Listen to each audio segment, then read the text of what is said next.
In the tapestry of history, few figures evoke as much intrigue as Cleopatra, the last active ruler of the Ptolemaic Kingdom of Egypt.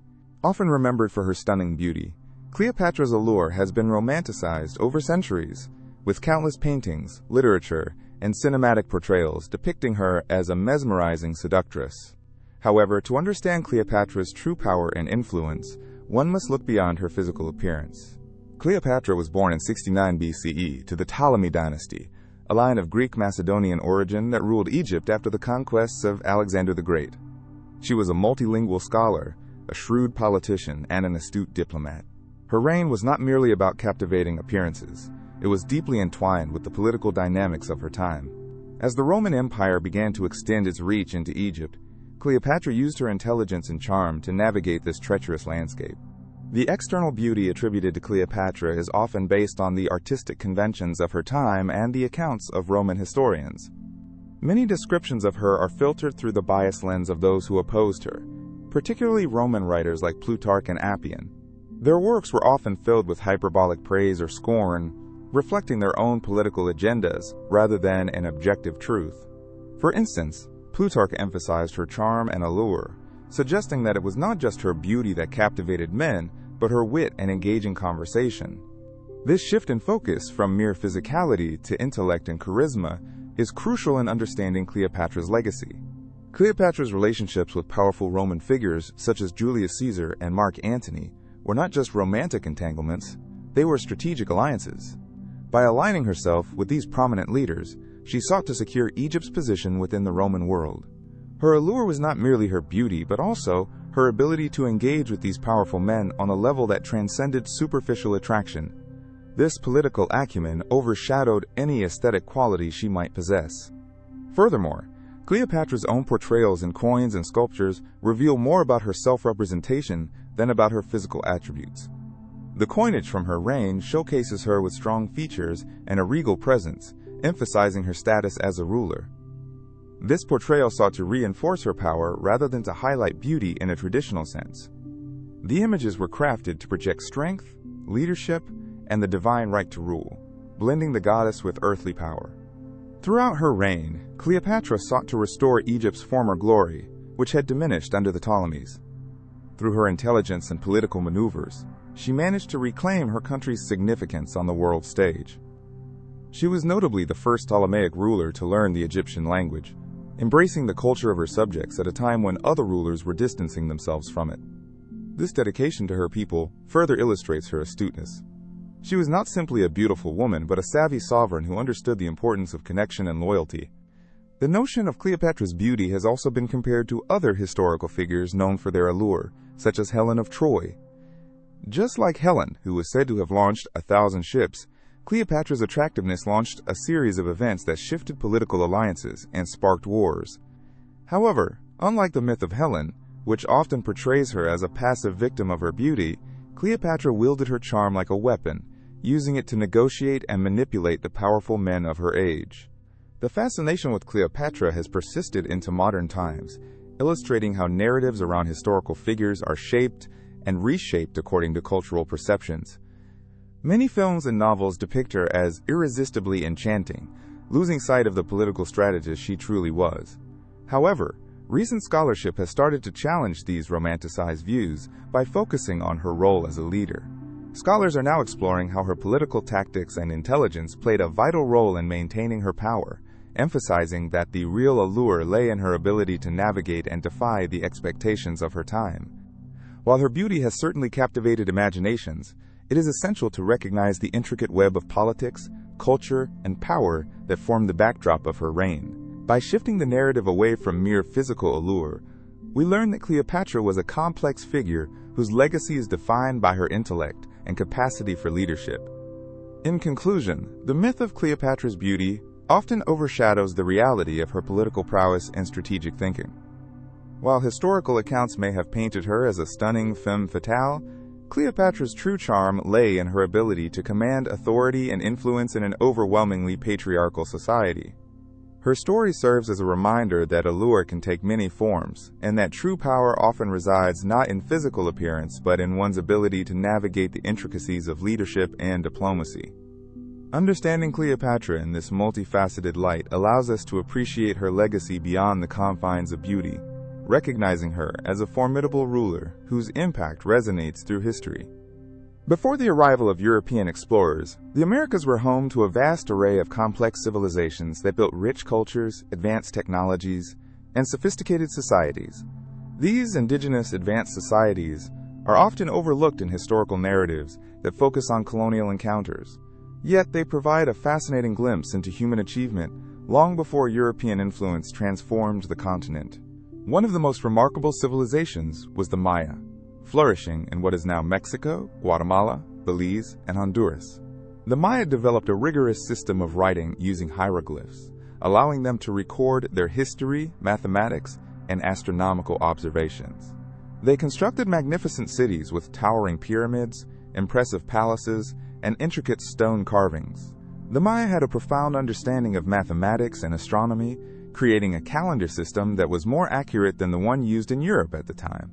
Their dedication to learning, art, and architecture set them apart and established a vibrant cultural legacy. Farther north, the Mississippian culture thrived from around 800 CE to 1600 CE. Centered around the great rivers, particularly the Mississippi River, this civilization created large earthen mounds that served various purposes, including religious rituals, elite residences, and burial sites. Cahokia, one of the largest urban centers of this culture, had an estimated population of over 20,000, making it one of the most significant cities of pre-Columbian North America. The inhabitants cultivated extensive agricultural fields, relying on maize, beans, and squash, which formed the backbone of their diet. Trade routes connected these cities, showcasing a network of commerce that spread valuable goods and ideas across vast distances. In the southwest, the Pueblo peoples, such as the Hopi and Zuni, established an enduring connection with the land through agriculture and settlement. They built intricate adobe structures and cliff dwellings that showcased their deep understanding of the environment. Their craftsmanship included pottery and textiles that are still celebrated today. The Pueblos formed communities that reflected social organization, governance, and shared belief systems. Water management played a crucial role in their survival, as they developed techniques such as irrigation to support their agriculture in the arid landscape.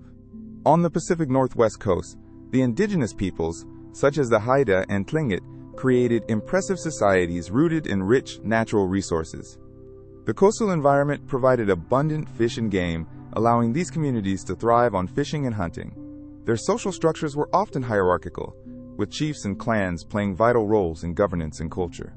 The artistry of the Pacific Northwest is renowned for its totem poles, intricate woodwork, and vibrant masks used in ceremonial practices, reflecting their deep spiritual connections to the land and sea.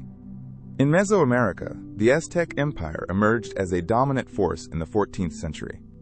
With its capital, Tenochtitlan, situated on an island in Lake Texcoco, the city was a marvel of engineering and urban planning. The Aztecs constructed massive temples, organized markets, and sophisticated agricultural terraces. Their society was intricate, characterized by a complex pantheon of deities, social hierarchies, and a robust system of tribute and trade that extended throughout Mesoamerica. They possessed a keen military prowess and engaged in a wide-ranging network of alliances, often marked by their vibrant cultural practices, including music, dance, and elaborate rituals. Each of these civilizations shared a deep connection to their environment, embracing sustainable practices and respecting the natural world. Their innovative approaches to agriculture, architecture, and governance paved the way for thriving societies that lasted for centuries.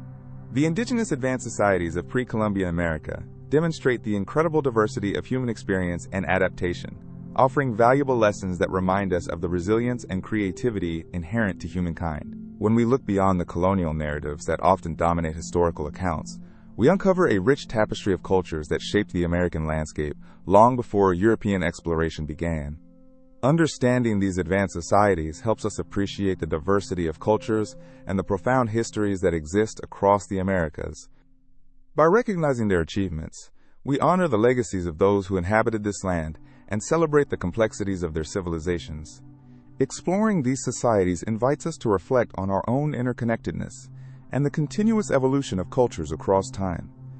The stories of the Maya, Mississippians, Pueblos, Haida, Tlingit, and Aztecs are not just remnants of the past, but are living examples of human ingenuity and resilience that continue to influence indigenous peoples today. As we delve into this fascinating history, we come to realize that these civilizations were not merely isolated entities, but engaged in trade, communication, and cultural exchange that crossed vast distances, creating a rich network of interaction among diverse groups. By learning about these interconnected societies, we gain insight into the complexity of human relationships and the myriad ways people have adapted to their environments, creating meaningful lives and vibrant communities. As we gather the stories of indigenous advanced societies, we find a narrative full of innovation, artistry, and community. Each civilization contributed to the broader human story, showcasing how humanity thrives in the face of challenges and how cultures evolve while maintaining a connection to their roots. The exploration of these societies offers a chance to celebrate human diversity and resilience, celebrating achievements that often go unrecognized. By embracing the lessons of the past, we can foster a deeper understanding of our shared humanity and appreciate the intricate patchwork of cultures that continue to shape our world today. The tales of these ancient societies serve as powerful reminders of the ingenuity and creativity that define us all, inviting us to reflect on our role in this ever-evolving story. For centuries, a popular myth has prevailed about the construction of the ancient Egyptian pyramids, suggesting that they were built by a vast army of slaves, toiling under harsh conditions. This image has been perpetuated in literature, films, and even educational materials. However, recent archaeological evidence and research have shifted our understanding significantly. The truth is far more complex and fascinating. To begin with, it is important to recognize that the workers who built the pyramids were not slaves in the traditional sense. Instead, they were a labor force made up of skilled workers, artisans, and laborers, who were likely well cared for and compensated for their work. Excavations at worker camps near the pyramids have revealed that these individuals lived in organized communities.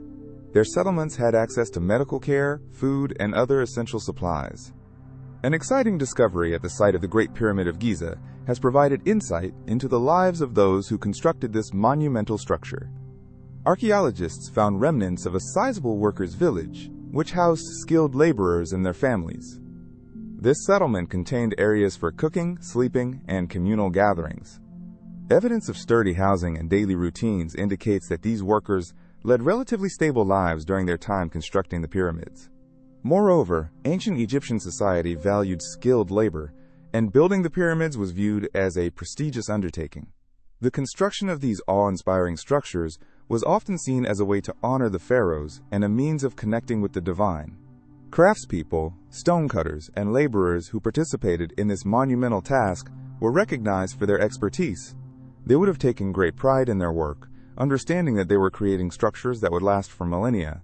The construction of the pyramids, particularly the Great Pyramid, required an immense amount of planning and skilled craftsmanship. Each stone block, weighing several tons, was precisely cut and transported from quarries many miles away. Advanced techniques were employed to ensure that these massive stones fit together seamlessly. The resulting precision reflects the expertise of the laborers and their commitment to their craft. Another noteworthy aspect is the organization behind the labor force.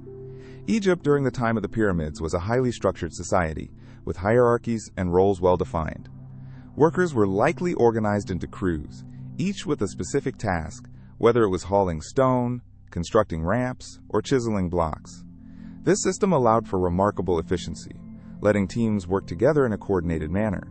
Additionally, the notion that a massive array of slaves built the pyramids overlooks the evidence suggesting a different motivation for the labor force.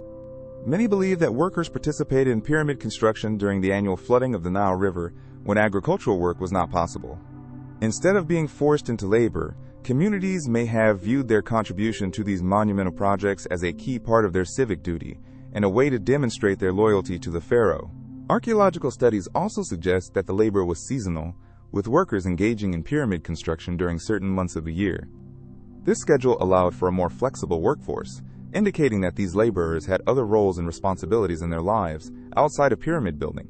Furthermore, discoveries of tools and remnants of quarrying practices have shown that the Egyptians practiced advanced techniques in stone extraction and transportation.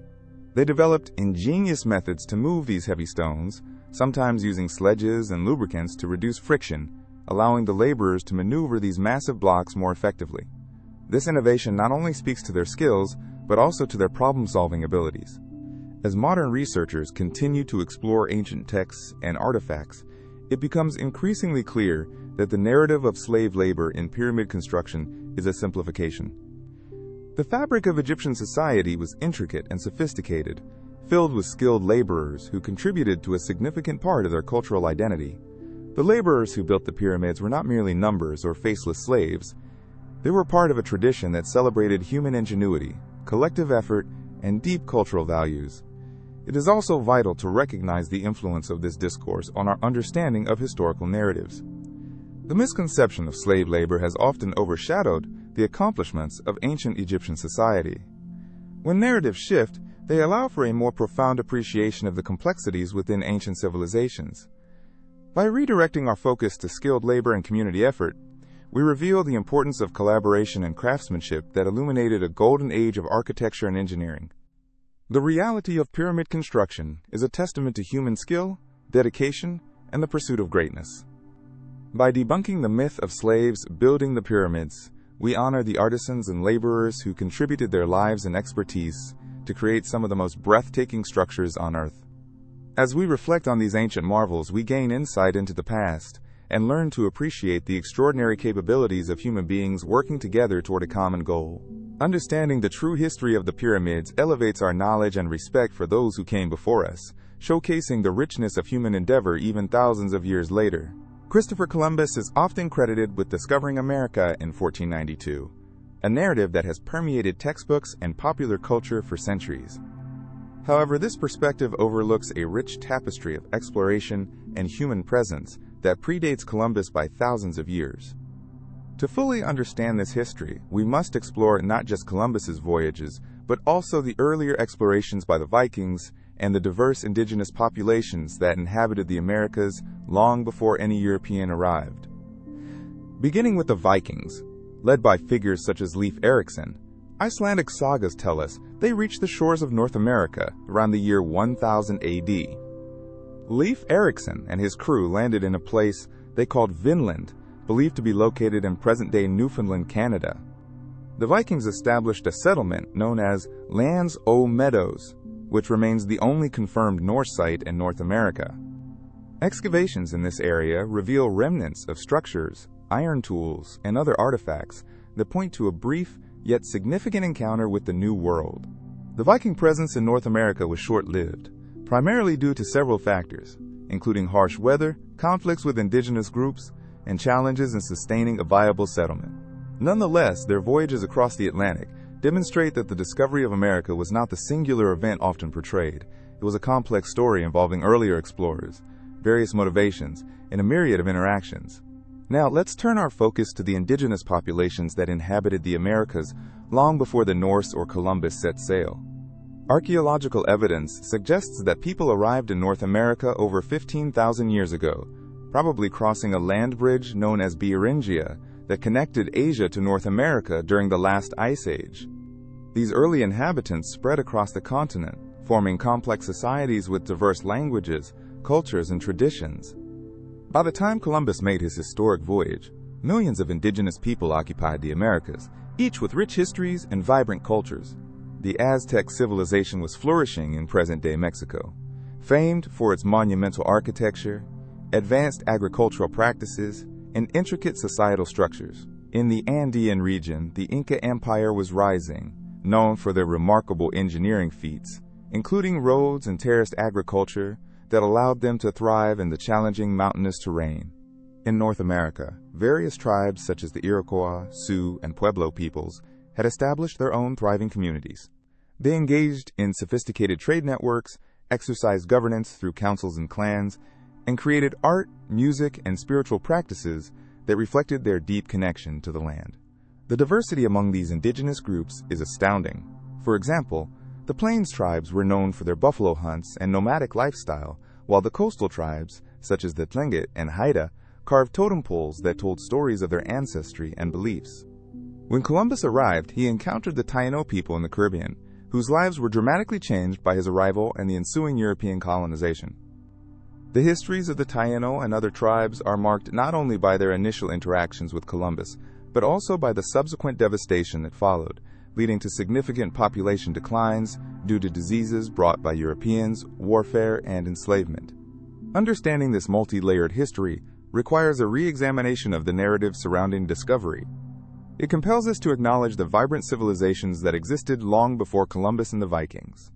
It calls for recognizing the resilience and enduring spirit of indigenous cultures, which continue to thrive despite the profound changes and challenges they have faced over centuries. Conversations about the history of the Americas must appreciate the enduring legacies of the indigenous peoples and their contributions to the richness of the continent. The complex interactions between indigenous populations and European explorers created a mosaic of cultural exchanges. This includes the exchange of ideas, agricultural crops, and technologies. These encounters were not one-sided. For example, Europeans learned about new agricultural practices, such as the cultivation of maize, potatoes, and tomatoes, which would later transform diets around the world. In turn, many indigenous peoples faced dislocation and adaptation, leading to new cultural identities and interactions with their European counterparts. In recent years, there has been a growing recognition of the need to revisit these historical narratives. Scholars, educators, and communities have sought to bring forth indigenous voices that reflect their perspectives on history and acknowledge the complexities of their experiences. This shift encourages dialogue about heritage, identity, and the importance of embracing a more inclusive history that honors every facet of our shared past. Ultimately, the story of America is not just about Columbus and his journey of exploration. It is a multitude of stories woven together, the sagas of Norse explorers, the rich histories of indigenous peoples, and the transformative encounters that shaped a continent. Embracing this breadth of history allows us to better appreciate the resilience, creativity, and cultural richness that characterize the Americas today. It invites us to understand that every place has its own narrative deserving of recognition, respect, and celebration. The term Dark Ages often conjures images of a gloomy, stagnant period in history, one filled with ignorance and barbarism. However, this view is not only misleading, but also overlooks the remarkable developments that took place during this time. In fact, the so-called Dark Ages, which span roughly from the 5th to the 15th centuries, were a period of significant cultural, scientific, and artistic growth that laid the foundation for the modern world. To start, let's consider the cultural landscape of the early Middle Ages. Contrary to the notion of a culturalist abyss, this era saw the establishment of important institutions that would shape future societies. Monastic communities played a crucial role in preserving classical knowledge. Monks dedicated themselves to copying and preserving ancient texts, ensuring that the works of authors such as Aristotle, Plato, and Virgil were not lost. These monastic scribes also contributed their own writings, enriching the cultural heritage of Europe with new ideas in theology, philosophy, and literature. This age was also marked by the rise of vernacular languages. As the influence of the Roman Empire waned, regional dialects began to flourish, leading to the development of modern languages. In this context, new literary forms emerged, including epic poetry and prose.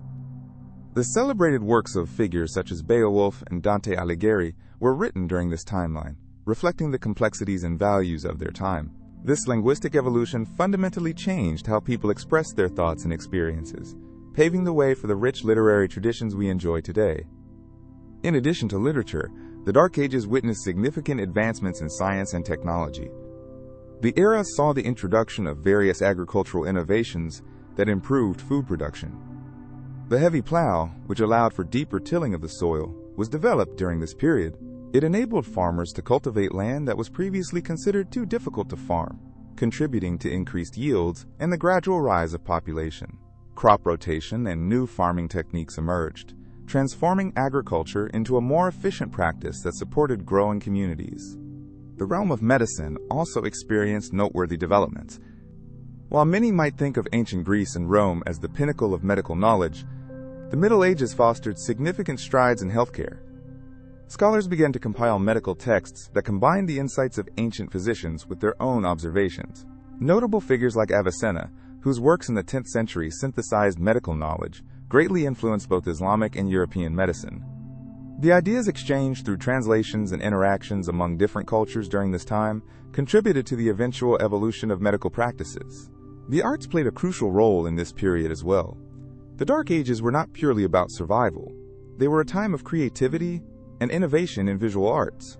Stunning frescoes, illuminated manuscripts, and intricate metalwork emerged from this time, showcasing the immense talent of artisans. Romanesque and Gothic architecture, characterized by grand cathedrals and castles, began to take shape. This form of artistic expression not only captured the spiritual aspirations of the people, but also demonstrated the technical skills and creative energies of the artisans of this era. The construction of cathedrals, such as the famous Notre Dame in Paris, stands as a testament to the ambition and artistry of this period. Moreover, the concept of chivalry and the courtly love tradition flourished in this time frame. Knights and nobles engaged in pursuits that emphasized honor, loyalty, and valor. Troubadours and poets celebrated these ideals in their works, contributing to a romanticized view of love and heroism that continues to influence literature and storytelling today. Notably, the connections formed through these cultural practices among different European regions fostered a sense of identity that transcended geographic boundaries. The period also saw the growth of towns and trade, which played a vital role in cultural exchange. With the decline of feudalism, increased stability allowed for the emergence of vibrant marketplaces. Merchants traveled across Europe and beyond, bringing goods and ideas from distant lands. The bustling trade routes not only enriched communities, but also facilitated interactions among diverse cultures.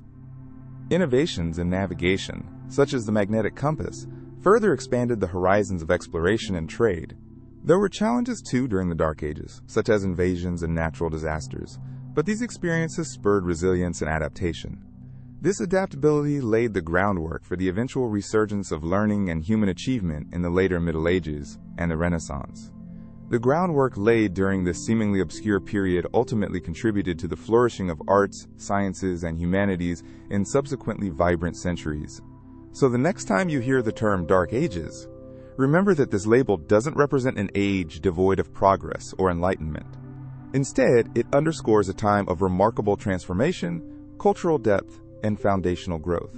By appreciating the contributions of this age, we not only gain a clearer understanding of our past, but also acknowledge the interconnectedness of cultures and ideas that have shaped our present and continue to unfold into the future.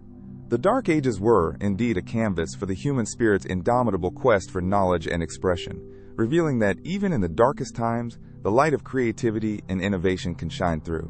Marie Antoinette is often remembered as a symbol of extravagance and ignorance, a queen who was so disconnected from reality that she allegedly uttered the phrase, "Let them eat cake," in response to the plight of the starving peasants. However, this notion is a simplification of her life and reign, reflecting the complex web of historical narratives that surround her. Marie Antoinette was born in 1755 into the Habsburg family in Vienna, Austria. She was the 15th child of Empress Maria Theresa. From a young age, her upbringing was steeped in the politics of royal alliances, as her marriage to Louis XVI of France was orchestrated to strengthen ties between Austria and France. This move helped establish her as a significant player in the intricate game of European politics. Yet it also made her a target of French resentment from the very beginning, because she represented foreign powers at a time when national pride was blossoming. Upon her arrival in France, Marie Antoinette was met with the burden of expectation. The court of Versailles was lavish and opulent, showcasing the grandeur of the monarchy and its power. She was often scrutinized for her lifestyle, which included lavish parties and extravagant fashion choices. While she certainly enjoyed a life filled with luxury, such excesses were symptomatic of the royal court rather than purely her own whims. The cultural context of the time celebrated opulence as a reflection of status, and the expectation for a queen to appear regal and majestic contributed to her public image. The phrase, "let them eat cake," first emerged during a period of unrest in France, particularly concerning the dire circumstances many citizens faced, struggling to afford bread. The story claims that when Marie Antoinette was informed of the bread shortages, she callously suggested that the impoverished should eat cake instead. However, historians largely view this statement as a misattribution, possibly fabricated as propaganda during the intense political climate leading up to the French Revolution. Marie Antoinette's actual sentiments and statements are frequently misrepresented. showcasing how easily historical narratives can be distorted. Marie Antoinette's relationship with her subjects is often oversimplified. While she did indulge in the luxuries afforded to a royal status, she was not devoid of compassion. Throughout her life, she engaged in charitable works, supporting various causes and organizations that provided aid to the less fortunate. Moreover, as her life unfolded within the court, she still faced immense pressures and personal trials, including political isolation and the tragedies that struck her family. In light of the political upheaval and widespread discontent leading to the revolution, her life at Versailles was one marked not just by frivolity, but also by anxiety and increasing alienation from the realities of French society. As the discontent among the populace grew, her attempts to articulate a position or defend herself often failed to resonate. The narrative that painted her as ignorant failed to consider the limited information and influence she might have truly had regarding the dire circumstances beyond the palace walls. The myth of the callous queen contrasts with the complexities of her character. In fact, people close to her described her as warm-hearted and caring. She had close relationships with her children and was devoted to her family, often expressing love and concern for their well-being in private letters. The historical record shows that she did not possess the political savvy to navigate the turbulent waters of the time effectively, and her decisions were often seen as ill-fated. Yet, the prevailing narrative chose instead to emphasize her perceived ignorance and inability to connect with the struggles around her. As the revolution escalated, Marie Antoinette faced the most challenging period of her life. She was deeply affected by the mounting hostility toward the monarchy, and her very existence became intertwined with the national sentiment against the ruling class. The phrase, "let them eat cake," has come to symbolize a broader critique of the aristocracy's detachment from reality, reflecting a class divide that may not have been fully understood by the likes of Marie Antoinette, who had grown up within the echoing halls of power. Marie Antoinette's life journey ultimately ended in tragedy. She was arrested, put on trial, and executed in 1793. This moment served as a grim punctuation mark to her story, illustrating the harsh reality of political change and revolution. Nonetheless, the enduring image of Marie Antoinette remains complicated. While she is often depicted as a frivolous queen, a closer examination reveals a nuanced figure caught in a world of political machinations, overflowing expectations, and tragedy. In exploring the truth behind the myth of Marie Antoinette, it becomes evident that history is often more complicated than the narratives that persist. To reduce her story to a single quote ignores the larger societal dynamics at play and the personal struggles she faced as a woman in power during a tumultuous era. Marie Antoinette's legacy should not be confined to a soundbite, but rather appreciated as part of the intricate tapestry of history that continues to spark debates about power, privilege, and the human experience. The figure of Napoleon Bonaparte looms large in history, often depicted in the popular imagination as a short, power-hungry leader. This widely held belief, however, is more myth than reality. To truly understand the story of Napoleon's stature, one must delve into the context of his time, the measurement systems used, and the cultural perceptions that have shaped this enduring myth. First, let's explore the origins of this misconception. The myth of Napoleon's short stature can be traced back to the competitive nature of his time, especially concerning his conflicts with British forces. The British press, known for their sharp wit and satire, often mocked Napoleon by portraying him as a diminutive figure. This portrayal served as a psychological weapon in their ongoing rivalry. By reducing his physical stature, they aimed to diminish his intimidating presence as a formidable military leader. Interestingly, the confusion surrounding Napoleon's height may also arise from the differences between French and English measurement systems of the early 19th century. Napoleon was reported to be around 5 feet 2 inches tall in French measurements. However, converting this to imperial measurements, he was approximately 5 feet 6 inches tall, which was quite average for men of his time. In fact, the average height of French men in the early 1800s was about the same, highlighting that Napoleon did not stand out as exceptionally short compared to his peers. Moreover, the portrayal of Napoleon as a short man has persisted through art and literature. Artists and caricaturists of the era might have exaggerated his height for dramatic effect. Many depictions emphasize his military uniform and his hat, attributes associated with leadership. A common image in public consciousness is that of Napoleon standing confidently in his iconic bicorn hat, which may further enhance the perception of him as shorter due to the way the hat visually dominates the frame. This representation contributed to the stereotype that he was much shorter than he actually was, solidifying the myth over generations. Another factor that contributed to the short myth is the notion that Napoleon's attitude and demeanor, often characterized as aggressive and commanding, were indicative of a short man's complex. This stereotype of the short man syndrome suggests that individuals of lesser height are driven to overcompensate through assertive or domineering behavior. Napoleon's audacious nature might have fueled this perception, allowing people to create narratives that fit their preconceived notions of what a leader should look like.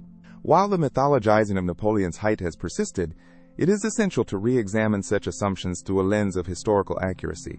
Napoleon had a profound impact on the world, leading France through times of turmoil and shaping Europe's landscape. His stature, both physically and symbolically, became intertwined with his legacy. From his ambitious reforms to his military strategies, it is clear that his influence reached far beyond any physical confines. Furthermore, the myth serves as a reminder of how cultural narratives can distort historical fact. The fascination with Napoleon is not merely about his battles or his rise and fall, but also reflects the complexities of human perception. This underscores the importance of questioning widely accepted beliefs and understanding the context from which they arise. In contemporary discussions, it's vital to focus on how myths can create misconceptions about historical figures. For example, while Napoleon is often mentioned in the same breath as great leaders like Alexander the Great and Julius Caesar, he stands apart due to the unique circumstances of his life and the lasting impact on modern governance and military strategies. By recognizing the inaccuracies surrounding his stature, we can gain a more nuanced understanding of the man behind the legend. Moreover, revisiting how we perceive historical figures encourages critical thinking. When faced with statements about their personal attributes, individuals can ask whether these notions are based on fact or mere legend. This thought process enriches our understanding of history and encourages us to think beyond stereotypes that often cloud the narratives of influential people.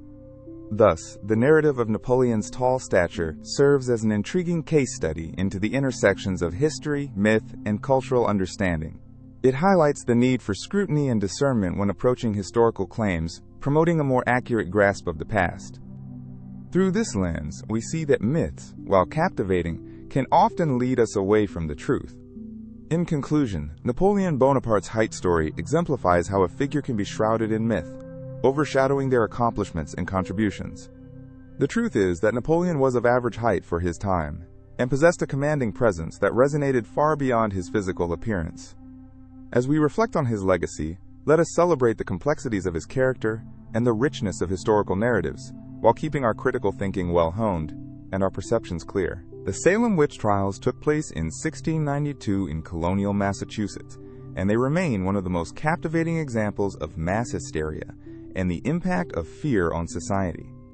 During this time, a group of young girls in Salem Village began exhibiting strange behaviors.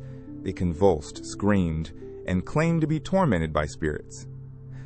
This dramatic turn of events set off a chain reaction that would lead to a dark chapter in American history. At the core of the trials was an underlying tension between competing factions in the small community of Salem. The village was rife with social strife, land disputes, and political rivalries. The Puritan community was characterized by strict religious beliefs, and any deviation from these norms was often met with suspicion. When the girls began their outbursts, many saw it as a sign of witchcraft. The prevailing belief in the supernatural played a significant role in shaping these perceptions. The first three women accused of witchcraft were Sarah Good, Sarah Osborne, and Tituba, an enslaved woman who had been brought from the Caribbean. Their backgrounds made them easy targets. Good and Osborne were both seen as outsiders in a community that valued conformity, while Tituba was an exotic figure who admitted to practicing folk magic. Her confession fueled the witch hunt further, as she made wild accusations against others in the community, claiming that they too were witchcraft practitioners.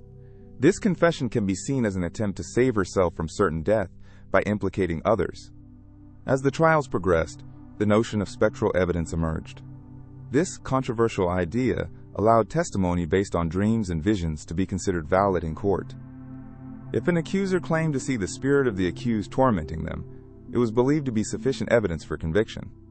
The use of this type of evidence led to a flurry of accusations and arrests, with innocent people caught in a web of hysteria. Friends turned against friends, neighbors against neighbors, and family members found themselves pitted against one another. Prominent figures in the community, as well as local authorities, became involved in the trials. The governor of Massachusetts, William Phips, formally established the Court of Oyer and Terminer to handle the cases. Unfortunately, the court was more focused on uprooting witchcraft than ensuring justice. The trials culminated in the execution of 20 people, most of whom were women, and many more were imprisoned. The sheer scale of the events was unprecedented and left a lasting scar on the community. As the mania reached its peak, skepticism began to creep into the minds of some community members. Questions started to surface about the validity of the accusations and the motivations behind them. Prominent figures such as Judge Samuel Sewall publicly expressed regret for the role the judiciary had played in the trials. The tide began to turn when ministers, once staunch supporters of the trials, urged caution and a reassessment of the evidence being used in court. By 1693, the trials began to wind down. The governor dissolved the court, and subsequent investigations revealed widespread misuse of the legal system. Many of the individuals involved in the trials sought to exonerate those who had been accused and to correct the wrongs. The concept of due process, which had been largely disregarded, began to take root in the community's consciousness. The legacy of the Salem witch trials is complex and multifaceted. They serve as a reminder of the dangers of extremism, the consequences of allowing fear to drive decision-making, and the capacity for an entire community to turn on its own. The trials also planted the seeds for conversations about civil rights and legal reform in America. In subsequent generations, the trials have become a cautionary tale about the fragility of justice in the face of mass panic. In popular culture, the Salem witch trials continue to captivate audiences through literature, theater, and film. Arthur Miller's play The Crucible reflects the era's themes, drawing parallels between the historical events and the McCarthy communist witch hunts of the 1950s. By examining the Salem witch trials, we examine the darker sides of human nature, the susceptibility to mob mentality, and the importance of rational thought in the face of irrational fear. Overall, the Salem witch trials offer valuable lessons about human behavior, the justice system, and the potential consequences of societal hysteria. They remind us to critically assess the information and forces that shape our perceptions, and to approach situations with a balanced perspective rather than succumbing to fear or prejudice. Understanding this chapter of history allows us to recognize the importance of empathy and reason, crucial elements that must prevail to avoid repeating the missteps of the past. The tale of Salem transcends its time, serving as a lens through which we can examine our own societal vulnerabilities and the power of collective belief. It is a story deeply embedded in the narrative of American history, influencing perceptions of justice and community dynamics to this day. The belief that humans only use 10% of their brain is a widespread myth, one that has lingered for decades. This idea suggests that a vast majority of our brain remains dormant or unused, waiting to be activated. But what does modern neuroscience tell us about this intriguing claim? Let us explore some insights that debunk this myth and reveal the incredible complexity of the human brain. First, let's look at brain scans, which are extraordinary tools that allow neuroscientists to visualize brain activity. Advanced imaging techniques, such as functional magnetic resonance imaging, or fMRI, show that when we engage in various tasks, whether it's solving a math problem, playing an instrument, or enjoying a conversation, multiple regions of the brain work together, lighting up in response to our activities. These scans demonstrate that while certain tasks may activate specific areas, virtually all parts of the brain have some function and participate in diverse processes over time. In fact, the brain is constantly busy. Even during what we consider downtime, like resting or daydreaming, various circuits and regions of the brain remain active. Different areas communicate and collaborate seamlessly, maintaining functions related to very basic life-sustaining tasks, such as breathing and heart rate regulation. It's important to acknowledge that our brains are highly efficient and adaptable structures. Moreover, let's examine the functions of different regions of the brain. The cortex, which is the outer layer, plays a significant role in complex functions, such as reasoning, problem-solving, and decision-making. The brainstem and cerebellum manage essential bodily functions and coordination, while the limbic system is involved in emotions and memory. It's critical to recognize that every part of the brain contributes to our experience, supporting various functions that are fundamental to our daily lives. The myth of using only 10% may have roots in a misinterpretation of neurological research from the past. Early scientists, exploring the overall structure and function of the brain, noted that a substantial amount of brain matter did not appear to be directly tied to conscious thought or voluntary actions. However, this observation doesn't equate to being unused. In reality, areas that seem inactive during certain types of tasks may be engaging in other background processes crucial for overall brain function. Additionally, recent discoveries about neuroplasticity highlight how our brains change in response to learning and experience. Neuroplasticity is the brain's remarkable ability to reorganize itself, forming new neural connections throughout life. This adaptability means that different parts of the brain can take on new roles when given the right opportunities. For instance, individuals who lose a limb may experience changes in the brain that reflect the loss and even adapt to better incorporate alternate strategies for movement. It's also fascinating to consider how the environment and experiences shape brain development. Children in particular experience rapid growth and changes in their brains, influenced by their interactions, educational opportunities, and even the stimulation they receive. The more we engage our brains through reading, learning new skills, or exploring new subjects, the more we can foster healthy brain development and function. Conversely, suggesting that we only use 10% of our brains downplays the brain's intricacies and the intricacies of human potential. It can lead to misunderstanding the essential nature of brain function. Every part of the brain is significant. Different regions are engaged at different times for various tasks, but that does not mean they are inactive or unused. To further dismantle this myth, consider that neuroscientists have also looked into the evolutionary aspects of the brain. The human brain is one of the most energy-demanding organs we possess, consuming roughly 20% of our body's total energy, despite representing only about 2% of our weight. Evolution wouldn't favor maintaining such an energetically expensive organ if much of it were truly unnecessary. Natural selection usually refines and optimizes what is beneficial for survival, indicating that all parts of the brain serve important functions. In summary, the notion that humans only use 10% of their brain is a simplistic and inaccurate representation of our cognitive capacity. Every area of the brain serves a purpose, contributing to our rich and varied experiences. With advancements in neuroscience, we can appreciate the complexities of brain activity and recognize that our brains are far more intricate than this myth suggests. Rather than thinking about untapped potential, it's essential to celebrate the incredible capabilities and adaptability of the human brain. The journey of understanding our minds continues to unfold, revealing a world of possibilities and insights waiting to be explored.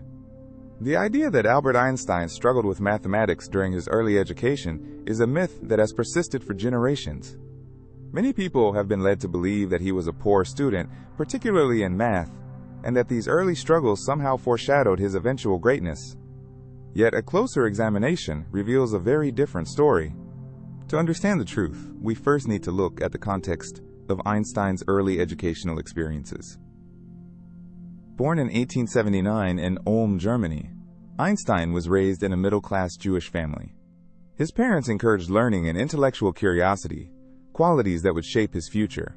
From a young age, he exhibited a keen interest in science and mathematics. It is important to note that at the time, the educational system in Germany was rigid and often did not cater to the individual learning styles of students. While it is true that Einstein had a tumultuous relationship with some aspects of his schooling, particularly in the more structured and rote learning subjects, his aptitude for mathematics was quite significant. For example, by the age of 12, he was already studying calculus on his own. This independent exploration of advanced mathematics challenges the notion that he was ever inept in the subject. There are anecdotes that suggest Einstein's teachers were not always supportive of his unconventional thinking. He often questioned mainstream ideas and preferred to explore concepts in ways that made sense to him. This independent thought process was not always compatible with the traditional classroom environment of the time, leading to misunderstandings about his abilities. One crucial event to consider is his time at the Polytechnic Institute in Zurich, where he struggled initially with some subjects. However, it is important to recognize that his struggles were not solely in mathematics. In fact, he performed exceptionally well in math, particularly excelling in differential and integral calculus. His final examination scores reflect this. Einstein graduated with high marks in math, receiving one of the top scores in the entire class. The myth persists because stories of genius often include some element of struggle, an artistic narrative that suggests great minds face great challenges. However, in the case of Einstein and mathematics, it becomes evident that he faced different challenges. His unique way of thinking was often misunderstood. For instance, while other students may have memorized formulas, Einstein sought to understand the underlying principles, which made him a formidable thinker but sometimes misled teachers to believe he was not as proficient. Moreover, his development did not happen in a vacuum. His environment, particularly home life, played a significant role in his mathematical prowess. His parents fostered a love of learning, and his father, Hermann Einstein, introduced him to electrical engineering, which further stimulated his interest in physics and mathematics. The influence of familial support cannot be underestimated, nor should it be overlooked in any discussion about Einstein's academic journey. As he grew older, Einstein's mathematical skills only flourished. He later collaborated with mathematicians such as Hermann Minkowski and was heavily influenced by the works of others in the field, including the contributions of Isaac Newton and James Clerk Maxwell. Their ideas further inspired him to explore mathematical concepts in depth, which contributed to his groundbreaking theories in physics. Another aspect that deserves attention is Einstein's perspective on mathematics in relation to physics. He famously stated that mathematics was a tool for expressing physical theories. This view underscores why his competency in math should never have been in question. Einstein understood that mathematics is not merely a set of rules and numbers, but a language that describes the universe. Many mathematical concepts that are often seen as highly advanced today were part of his professional work later in life. His ability to work with tensor calculus and general relativity, for instance, required advanced mathematical knowledge that went far beyond the average teaching. This achievement testifies to the fact that his competence in mathematics was not only significant but foundational to the scientific advancements he made. In summary, the narrative that Einstein was a poor student in mathematics stems from a misunderstanding of both his abilities and the educational structure of his time. He embraced the challenges of independent thought and focused on understanding complex concepts rather than following the conventional path. This habit of thinking outside the norm served him well, transforming him into a brilliant physicist rather than confining him to the label of a struggling student. The truth encompasses a larger picture. Einstein was not hindered by a lack of math skills. Rather, he was a pioneer thinker and visionary whose contributions reshaped our understanding of the universe. By exploding the myth of his mathematical inadequacy, we highlight not only his intellectual gifts, but also the importance of fostering curiosity and critical thinking in education. This shift in perspective reveals the beauty of intellectual growth fueled by passion and creativity, qualities that truly define greatness in any field. The story of Einstein serves as a reminder that sometimes the path less traveled leads to the most extraordinary destinations. The common image of Vikings wearing horned helmets is something many of us have seen in movies and pop culture. It's a striking visual. Rugged warriors, fierce and capable, donned in ornate helmets adorned with horns. This captivating image, however, is more myth than fact. Most historians agree that there is no evidence to suggest that Vikings actually wore horned helmets in battle. The idea appears to have originated in the 19th century, largely popularized by romanticized depictions of Scandinavian culture. This was a time when interest in the Viking Age surged, leading to a fascination with their history, stories, and artifacts. Artists and playwrights, including Richard Wagner, contributed to this romantic view. In his opera, Der Ring des Nibelungen, characters are portrayed wearing elaborate horned helmets, which influenced public perception of Vikings considerably. The historical reality is quite different. Archaeological discoveries from the Viking Age revealed that their helmets were typically simpler, designed for maximum functionality and protection. Made from iron and crafted with a rounded shape, these helmets often featured a nasal guard. This design was practical, allowing for a lightweight yet sturdy structure that could protect a warrior in battle. The iconic spiked helmets of fantasy images come from a blend of artistic license and misunderstanding of history. An interesting fact about Viking helmets is that some have been found decorated with intricate designs. For example, one discovery from the Viking burial in Ostfold, Norway, revealed a helmet with a magnificent, embellished faceplate. These artistic features pointed to the Vikings' appreciation for craftsmanship, rather than implying they were warriors adorned with spectacles of fearsome horns. The absence of horned helmets in historical findings raises questions about how this misconception became so firmly rooted in our collective imagination. One explanation is that these images have been passed down through various forms of media, shaping the representation of Vikings over time. As literary and artistic depictions became more widespread, the visuals stuck in the minds of audiences, leading to widespread acceptance of the horned helmet as an emblem of Viking identity. Moreover, the Viking Age was characterized by a rich tapestry of culture and mythology. Tales of horned beasts and godly warriors often intermixed with real-life narratives. In Norse mythology, gods such as Odin and Thor were associated with elements that often included horned representations, further reinforcing the image of horned headgear. It is conceivable that over time, the myth of the horned helmet morphed from these mythological influences and became attached to the historical warriors we now associate with that legacy. In addressing this myth, we also reveal what the Viking Age truly represented: a complex society with remarkable advancements in shipbuilding, exploration, and trade. The Vikings were not just raiders, but skilled navigators who journeyed to places like North America long before Columbus and established trade routes connecting Europe to the Middle East. Their accomplishments were not limited to warfare. They made significant contributions to art, law, and every aspect of daily life. Exploring the Viking identity without the horned helmet leads us to a more nuanced understanding of who these people were. They excelled in crafting beautiful woodwork, intricate jewelry, and unique textiles. Their longships, built for speed and navigation across the roughest seas, were marvels of engineering. The long, graceful design enabled them to traverse not only oceans, but also rivers, bridging connections between cultures and civilizations. While the horned helmet may never fade from popular culture, one significant takeaway is understanding how history is interpreted, altered, and mythologized over time. The allure of the Viking image has sparked countless stories that blend fact and folklore. Each rendition feeds into the wider narrative of what it means to be a Viking. They represent adventure and exploration, courage and strength. As we think about the imagery we associate with Vikings, it's essential to appreciate the craftsmanship and daily realities of their lives. They lived in a time of harsh conditions and challenges, but with that came remarkable resilience and adaptability. The image of a Viking warrior, free of the horned helmet, is just as compelling, showcasing strength that does not rely on spectacle but on skill, unity, and a thirst for discovery. By engaging with the true nature of the Viking identity, we can cultivate a deeper understanding of their legacy. As we peel back the layers of myth, we find a rich cultural heritage that has left an indelible mark on history, lending lessons that are relevant even today. Instead of a horned helmet, perhaps the real emblem of Viking culture is their unyielding spirit and their quest for knowledge that spurred them across vast horizons.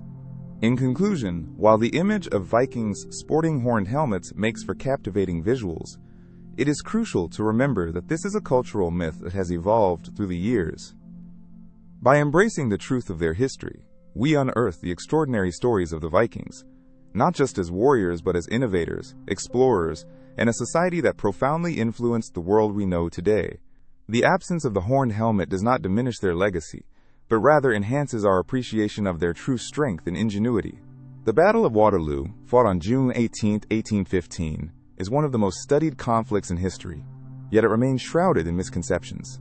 Understanding these misapprehensions is essential for grasping the true dynamics of the battle and its implications in European history. One common misconception is that Napoleon Bonaparte's defeat at Waterloo was solely due to the overwhelming numbers of the opposing forces. While it is true that the combined armies of the Duke of Wellington and Field Marshal Gebhard Leberecht von Blücher significantly outnumbered Napoleon's troops, the battle's outcome was influenced more by strategy and leadership than by numbers alone. Wellington's defensive tactics, particularly his use of the terrain, played a pivotal role.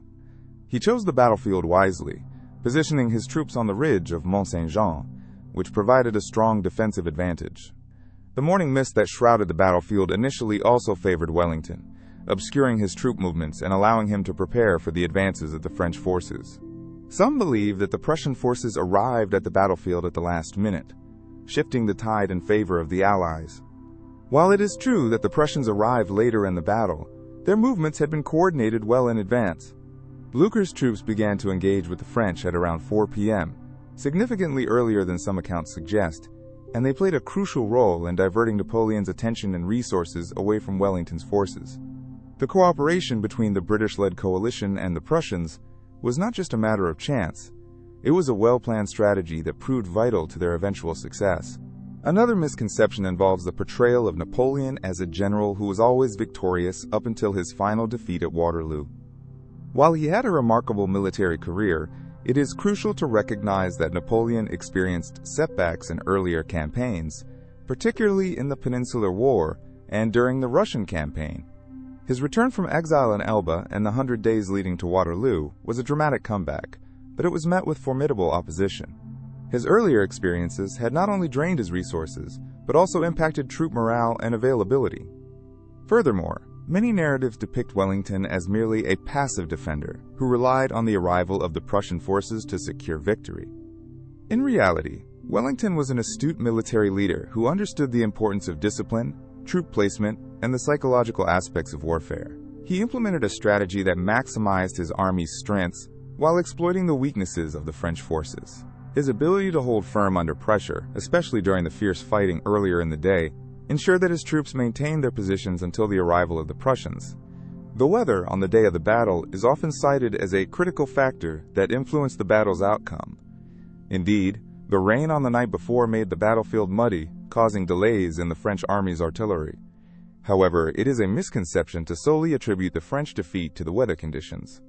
While the mud did impede the movement of Napoleon's forces and artillery, it also slowed Wellington's troops. The dynamic interplay of tactics, terrain, and timing outweighed the weather's impact. Napoleon's heavy reliance on artillery could have been more effective had he chosen to deploy it earlier, but his timing mistakes, compounded by poor intelligence, led to missed opportunities. Additionally, many stories surrounding the battle emphasize that Napoleon's personal flaws directly led to his downfall. While his ambition and overconfidence played a role, it is essential to remember that decisions made by commanders during warfare are often influenced by many factors, including the morale of the troops, the immediate circumstances on the battlefield, and even the decisions of the opposing commanders. Other factors, such as the leadership of individuals within his ranks and the management of logistics, equally contributed to the overall outcome. There is also a common narrative that the aftermath of the battle signaled an immediate end to war in Europe. In reality, the defeat at Waterloo marked a significant turning point, but did not bring about instant peace. Instead, it led to decades of political restructuring in Europe, known as the Congress of Vienna, where the major powers sought to restore balance after the upheaval caused by the Napoleonic Wars. The subsequent creation of alliances and treaties laid the groundwork for a new order in Europe, which would endure until World War I. In conclusion, the Battle of Waterloo is more than just a tale of heroism and defeat. It is a complex story fraught with strategic misjudgments, tactical maneuvers, and unexpected alliances. By clarifying these misconceptions, we gain a deeper understanding of not only the battle itself, but also the dynamics of European politics and warfare in the early 19th century. The legacy of Waterloo influences historical perspectives and continues to evoke keen interest from historians, military strategists, and enthusiasts alike. Understanding the multitude of factors that contributed to the battle's outcome allows us to appreciate the intricate tapestry of history and the lessons that can be learned from it. Marie Curie is a name that resonates powerfully in the scientific community. When people hear her name, their minds often jump straight to her groundbreaking discovery of radium and polonium. While these achievements are indeed monumental, they are just the tip of a much more intricate iceberg. Curie's legacy is often misunderstood, with many only recognizing her for her discoveries rather than the broader impacts she had on science, society, and the role of women in both. Born in Poland in 1867, Maria Sklodowska was the youngest of 5 children in a family with a strong educational background. Her father was a math and physics teacher who instilled in her a passion for learning.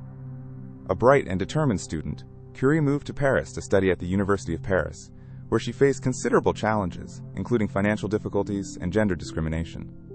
At the time, the field of science was predominantly male, yet Curie's determination allowed her to push through obstacles that would have deterred many. Curie's contributions to science extend far beyond the discovery of radium. One of her notable accomplishments was her work on the development of mobile radiography units during World War I. These units, often referred to as Little Curies, were used to provide X-ray services at the front lines. This innovation significantly improved medical care for wounded soldiers. By making X-ray imaging readily accessible in the midst of warfare, Curie helped illuminate the way for more efficient surgeries, saving countless lives. Her dedication to applying her scientific knowledge for the public good showcased a remarkable blend of intellect, empathy, and practicality. In addition to her wartime efforts, Curie's research laid the foundation for advancements in medical treatments that utilize radioactivity, particularly in the field of oncology. While we often think of chemotherapy today, it was Curie's research into the effects of radium on cancerous cells that paved the way for future developments in cancer therapies. Her work helped to discover how radioactive isotopes could be utilized to target and destroy cancer cells, leading to treatments that have benefited millions of patients over the years. This important facet of her legacy is often overshadowed by her earlier discoveries, but it highlights her impact on healthcare and the lives she touched. Curie's influence extends beyond scientific invention. She shattered the glass ceiling for women in science. At a time when women had limited access to higher education and scientific careers, Curie not only earned 2 Nobel Prizes in physics and chemistry, but was also the first person ever to receive awards in 2 different scientific fields. This achievement was groundbreaking and helped to inspire generations of women who dared to pursue careers in science, technology, engineering, and mathematics. Her success challenged societal norms and opened doors for women researchers around the globe, fostering an environment where female scientists could thrive. Furthermore, Marie Curie was not just a brilliant scientist, she was also a dedicated educator. After her husband's untimely death, she took over his teaching position at the University of Paris. She shared her knowledge and passion for science with students, becoming a prominent figure in academia. Curie's commitment to teaching extended beyond the university, as she encouraged young women to pursue their interests in science, promoting an inclusive approach to education. Her impact as a teacher resonated through her students, many of whom went on to make their own contributions to various scientific fields. Another often overlooked aspect of Curie's legacy is her approach to research and collaboration in science. Curie firmly believed that scientific progress could only be achieved through collective efforts and shared knowledge. Throughout her career, she collaborated with many notable scientists, including her husband, Pierre Curie. Together they conducted pioneering research on radioactivity, helping to lay the groundwork for the modern understanding of atomic physics. This spirit of cooperation and collaboration remains essential in contemporary scientific research, where multidisciplinary teams tackle complex problems and drive innovation. Curie's legacy also encompasses her activism and public outreach regarding the responsible use of science. Throughout her life, she was an advocate for the safe use of radioactive materials, emphasizing the importance of understanding the risks associated with their use. As a scientist who truly understood both the power and dangers of her discoveries, she worked tirelessly to ensure that safety protocols were developed to protect workers handling radioactive materials. Her commitment to ethical scientific practices serves as a reminder of the responsibility that comes with scientific discovery. In summary, while Marie Curie's name is synonymous with groundbreaking discoveries, her legacy encompasses a far broader scope. She was a pioneer in mobilizing the application of X-rays in medical fields, an ardent advocate for women in science, a dedicated educator, and a collaborative force in research. Curie's life was a testament to perseverance and dedication, and her contributions have significantly shaped not only the scientific community, but also society as a whole. As we remember Marie Curie, it is essential to celebrate the multifaceted nature of her work and to honor her unwavering commitment to science, education, and humanity. Her story inspires all of us to harness our passions and, like her, strive to make a lasting difference in the world. Amelia Earhart was one of the most famous aviators in history, known not only for her outstanding achievements in aviation, but also for her adventurous spirit and daring ambitions. Born in 1897 in Atchison, Kansas, she became the first woman to fly solo across the Atlantic Ocean in 1932, solidifying her place as a pioneer in aviation. Her disappearance in July 1937 during an attempt to circumnavigate the globe has sparked countless theories and remains one of the great mysteries of the 20th century. On July 2, 1937, Amelia and her navigator, Fred Noonan, took off from Lae, New Guinea, on the final leg of their journey, aiming to reach Howland Island, a tiny, uninhabited island in the Central Pacific. Approximately 7 hours into their flight, Amelia communicated with the U.S. Coast Guard that they were low on fuel and unable to locate Howland Island. This was the last known contact with Amelia and Noonan. This situation quickly escalated into a massive search operation that involved hundreds of aircraft and ships, but no trace of the duo was ever found. What could have happened to them? Theories about Amelia Earhart's disappearance are as varied as the people who have speculated on the subject. One popular theory is that Amelia and Fred landed on an uninhabited island and perished there.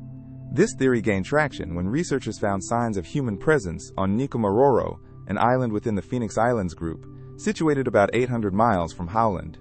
Artifacts, such as pieces of a plane, a woman's shoe, and a glass jar were discovered, leading some to believe that Amelia and Fred might have survived for some time after their landing.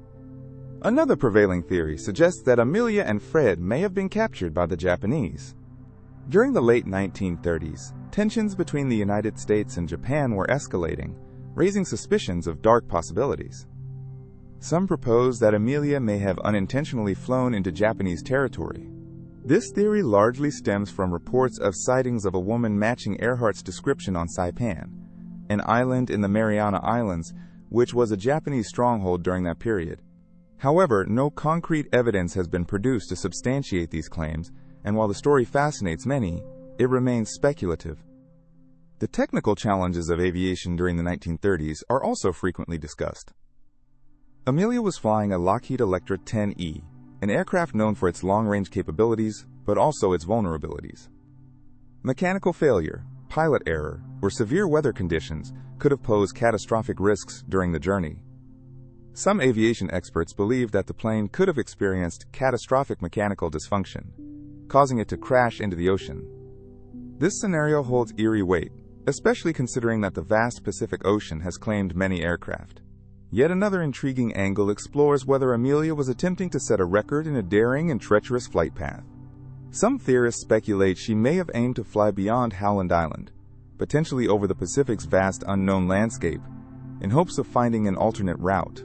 If this were true, it could explain why they missed the island altogether. Discussions of Amelia Earhart's disappearance also delve into the cultural impact she left behind. Over the decades, she has become a symbol of women's determination and empowerment. Several documentaries and fictional portrayals have explored her legacy, keeping her story alive while examining the circumstances of her fate. Each twist in the narrative sparks renewed interest, and every fresh piece of evidence leads to new debates among historians and aviation enthusiasts alike. Some continue to search for her remains in the hope that advancements in technology might finally solve the mystery. In recent years, oceanographic research has led to the discovery of debris that some believe could belong to Earhart's aircraft. With the development of sophisticated sonar and underwater drones, modern efforts aim to locate the wreck site, although the vast expanse of the ocean remains an obstacle. While no definitive answer exists regarding what truly happened to Amelia Earhart, her story is a compelling saga of adventure, mystery, and intrigue. The questions surrounding her disappearance remind us of the perils of exploration and the courage it takes to pursue one's dreams. Amelia's legacy endures not just in the realm of aviation, but also as an emblem of bravery, innovation, and the endless pursuit of knowledge. As the years pass and new theories emerge, the enigma of Amelia Earhart continues to captivate the imagination, inspiring countless generations to explore the unknown and to embrace the spirit of adventure. Whether through the lens of a daring explorer or as a figure intricately connected to the fabric of history, Amelia's impact transcends time, leaving behind a rich tapestry of questions and a legacy that continues to inspire awe and respect for one of aviation's true pioneers. During the medieval period, there exists a widely held misconception that the prevailing belief among scholars was that the Earth was flat. This idea has been popularized in modern culture, leading many to think that the entire medieval society operated under this notion. However, the truth is more nuanced and considerably different from these simplified interpretations. Scholars during the medieval era, particularly from the 12th century onwards, arguably possessed a sophisticated understanding of the Earth's shape. To better understand this, we need to delve into the historical context of medieval Europe. The period stretched from the 5th to the late 15th century, marked by significant philosophical and theological transformation, especially with the rise of universities and the revival of classical knowledge. By the 12th century, the rediscovery of Aristotle's works and the texts of ancient scholars, such as Ptolemy, played a vital role in shaping the academic landscape of the time. Alongside these texts, manuscripts of earlier civilizations, particularly those from the Greeks and Romans, were being translated and studied. Many philosophers and scholars, such as St. Augustine and St. Thomas Aquinas, expressed ideas that aligned with the spherical view of the earth.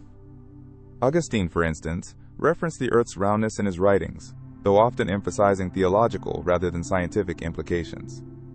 Aquinas, known for integrating Aristotelian philosophy with Christian doctrine, also acknowledged the earth as a sphere. This intellectual discourse was largely disseminated through monasteries and emerging universities, providing a foundation for scholarly thought in Europe. The notion of a round earth was not confined to academic circles, it permeated various aspects of life. Cartographers of the era, relying on Ptolemaic principles, created more accurate maps that reflected a spherical world. One noteworthy figure is Richard of Hollingham, who made maps that depicted the earth as round, demonstrating that practical knowledge of navigation and geography was informed by a spherical perspective. Interestingly, the fact that sailors and traders navigated oceans and seas without perceiving the earth as flat illustrates a practical understanding of its curvature. Long-distance voyages, like those conducted by the Vikings or even earlier by the Romans, relied on celestial navigation. Mariners understood that when a ship sailed out of sight, it disappeared hull first, a phenomenon best explained by a spherical shape. This practical awareness of the Earth's roundness coexisted alongside various mythologies and beliefs that pervaded local cultures. Moreover, medieval cathedrals and other architectural structures often incorporated an understanding of the Earth's curvature. The design of these buildings, including the use of domes and arches, was influenced by mathematical principles deriving from the spherical model of the Earth. A classic example of this integration is the construction of the Pantheon in Rome, which exuded knowledge of geometry and physics that indicated an understanding of a rounded universe. While it is true that there were some local beliefs and flat Earth concepts, these were largely anecdotal and rarely supported by the educated class. The overwhelming evidence and teachings from notable scholars established the spherical Earth model as a credible foundation for scientific inquiry. Notably, the 13th century work of Thomas Bradwardine titled De Proportionibus solidified the mathematical approach to studying planetary motion, reflecting a continued commitment to understanding the Earth in the context of a wider spherical cosmos. As we move into the late medieval period and prepare for the Renaissance, it is essential to acknowledge that scholars built upon this knowledge. Exploration during this time further reinforced the spherical model. The voyages of explorers like Christopher Columbus and Vasco da Gama were driven by the desire to tap into new trade routes, underscored by an underlying belief in a round Earth facilitating global navigation.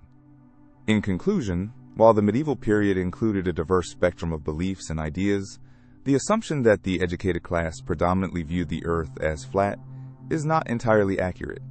Scholarly dialogue throughout the centuries fostered an understanding of the Earth's shape that was more aligned with a spherical model than many contemporary narratives suggest.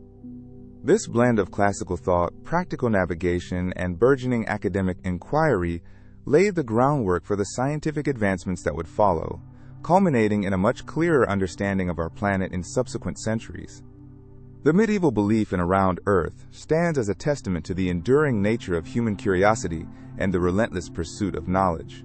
In the grand arenas of ancient Rome, a unique and complex world unfolded, filled with bravery, violence, and a myriad of experiences that are often misunderstood today. Gladiators, the fierce warriors who captivated thousands with their combat skills, held a distinctive status in Roman society. Their lives were not merely tales of brutal battles. Rather, they were layered with intricate social dynamics, personal stories, and profound cultural significance. To start, let's explore what it meant to be a gladiator in ancient Rome. These individuals came from various backgrounds. Some were slaves, captured during wars or unable to repay debts, while others were free men who chose this life, seeking fame, fortune, or simply an escape from poverty. This choice, however, was not without its risks. Gladiators faced the constant threat of injury or death in the arena, where they would engage in combat against one another or against wild animals, all while being watched by roaring crowds. Contrary to popular belief, gladiators were not merely expendable pawns in the eyes of Roman society. Those who fought in the arena often enjoyed a surprising amount of celebrity status. They were admired for their physical prowess and skill in combat, often gaining a following similar to the sports stars of today. Successful gladiators could become household names, celebrated for their victories, much like modern athletes. They competed fiercely, and a popular gladiator could attain significant wealth, receiving gifts of gold and goods from admirers. Training played a crucial role in the life of a gladiator. Most trained in specialized schools known as ludi, where they honed their fighting techniques under the guidance of experienced trainers. These schools were more than just facilities for combat preparation. They offered a sense of community and camaraderie among the gladiators. They learned not only how to fight with various weapons, but also how to engage in strategic thinking and understand the psychology of their opponents. This training ensured they arrived in the arena not just as fighters, but as skilled performers capable of captivating audiences with their displays of strength and tactics. The equipment gladiators wielded was specifically designed for combat and often reflected their fighting style. Some fought with heavy swords and shields, while others specialized in quick, agile movements. Each gladiator had a unique persona, embodied in their armor and weaponry, contributing to their entertainment value in the arena. For example, the Myrmidon was a heavily armed fighter, often engaging in combat with a lighter opponent called a Thraex, creating a dynamic contrast that entertained the crowd. Life outside the arena could be complex as well. While gladiators trained hard, they also experienced periods of relative freedom. Some would eventually gain their freedom, either through a successful career or by winning a prestigious match. Gladiators had their share of challenges, but they also formed bonds and friendships with one another, which created a support system amid the rigors of their profession. They could celebrate victories, share tales of battle, and sometimes even fall in love, forming relationships that transcended their harsh working conditions. The social status of gladiators was paradoxical. Though they often started as slaves or marginalized individuals, as they gained fame and success, they began to penetrate the higher echelons of society. Romans recognized that these fighters represented bravery and resilience, traits highly valued in their culture. Some gladiators were granted freedom and achieved wealth, granting them a revered status that few could imagine. Additionally, the crowds that gathered to watch them fight were not merely voyeurs of violence. They also felt a connection to the gladiators, who embodied their own desires for adventure, heroism, and triumph. Incredibly, through all the thrills and perils of their lives, gladiators often faced moral and ethical questions regarding their role in society. Their existence sparked debates on the nature of violence and entertainment, and they were simultaneously lauded as heroes and derided as mere entertainers. Gladiators' fates often served as reflections of the Roman values they represented: courage, honor, and endurance in the face of adversity. The legacy of gladiators is complex and multifaceted. They continue to capture the imagination of people worldwide, often romanticized and mythologized through literature, film, and art. Understanding their reality requires peeling back layers of historical inaccuracies and cultural perceptions, revealing individuals who navigated a precarious existence, blending courage with vulnerability. So as we contemplate the lives of these warriors, it is important to appreciate the depth of their experiences, fighting for survival, seizing personal agency, and demonstrating resilience in an era defined by tumult and gladiatorial contests. The stories of Roman gladiators remind us that even those in the most difficult circumstances can forge their path, earn respect, and leave a lasting impact on history, all while captivating the audience with their tales of valor and endurance. The trial of Socrates is one of the most significant events in the history of philosophy and Western thought. This event, which took place in 399 BCE, has been depicted and interpreted through various lenses over the years, leading to numerous distortions and mythologizations. Understanding how these accounts have changed provides insight into not only Socrates as a figure, but also the culture and thoughts of different periods in history. At the heart of the trial were charges brought against Socrates for impiety and corrupting the youth of Athens. He stood before a jury of his peers, and the outcome was a death sentence, a situation that would provoke deep reflection among philosophers, historians, and the general populace. The primary accounts of the trial come from the writings of Plato and Xenophon, both of whom were students of Socrates. However, even among these accounts, there are distinct differences in their portrayal of events and the distinct character of Socrates. Plato's Apology offers a compelling representation of Socrates' defense, In this dialogue, Socrates is depicted as a wise and steadfast figure who refuses to compromise his principles for the sake of safety. He argues that his questioning of Athenian norms and his pursuit of knowledge serve a greater good, promoting virtue and wisdom in a society that might otherwise remain unexamined. However, this portrayal has been scrutinized over the centuries. Some scholars argue that Plato's account might overemphasize Socrates' philosophical commitment while downplaying his more controversial aspects, such as his confrontational style and his views on Athenian democracy. Xenophon's Apology, on the other hand, presents a more straightforward account that focuses on Socrates as a virtuous man rather than a philosophical martyr. Where Plato emphasizes Socrates' role as a gadfly, provoking the authority and encouraging critical thought, Xenophon portrays him as someone who adhered to social norms, stressing his piety and respect for the gods. This divergence provides a rich ground for debate, wherein later thinkers have often preferred one account over the other, shaping the narrative of Socrates according to their own philosophical leanings. As centuries passed, the mythologization of Socrates became even more pronounced. The Romantic movement in the 18th and 19th centuries revered Socrates as a champion of individual freedom and a martyr for reason. This interpretation, shaped largely by modern values, suggests that Socrates stood against the oppressive forces of society. In this context, his trial is seen as a confrontation between the individual's quest for truth and the unyielding rigidity of societal norms. This representation, while inspiring to some, simplifies the intricate social dynamics of ancient Athens and presents an idealized version of Socrates as a hero, rather than acknowledging the complexities of his relationships and his philosophical inquiries. The idea of Socrates as an anti-authoritarian figure was further propagated through literature, art, and popular culture, where he is often portrayed as a radical thinker, challenging the status quo. This imagery has led to a misunderstanding of the historical context surrounding his trial. In reality, Socrates was not entirely detached from Athenian society. Rather, he engaged deeply with it. His methods, which often involved questioning and dialectics, were both admired and reviled, reflecting a multifaceted persona that cannot easily fit into the mold of a singular ideological hero. Moreover, interpreters have added layers of meaning to Socrates' trial by romanticizing it in terms of martyrdom. The narrative that portrays Socrates as a martyr, willing to die rather than betray his philosophical ideals, is powerful but can distort the historical reality of the trial. While he certainly faced his execution with fortitude, the nuances of his situation, his age, reputation, and possible motivations are often overlooked in favor of a simplified tale of bravery.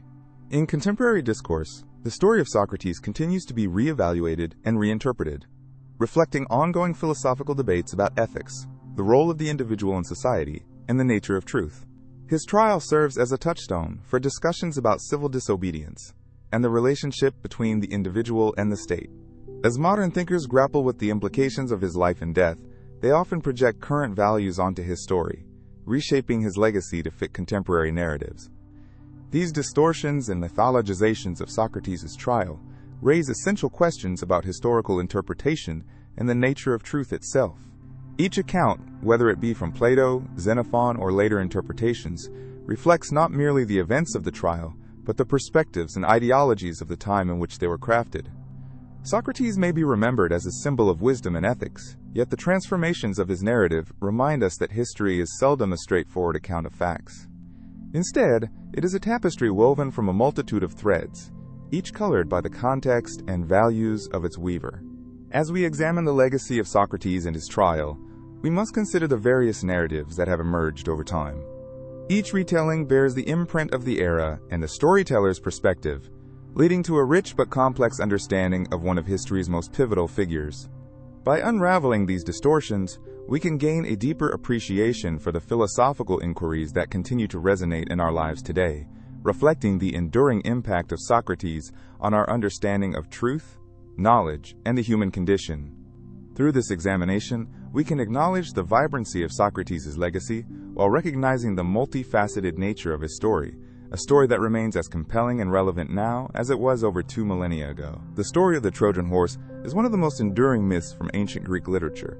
This tale is found within the epic poems attributed to Homer, particularly in the Iliad and Odyssey, but it is the Roman poet Virgil who gives us a detailed narrative in the Aeneid.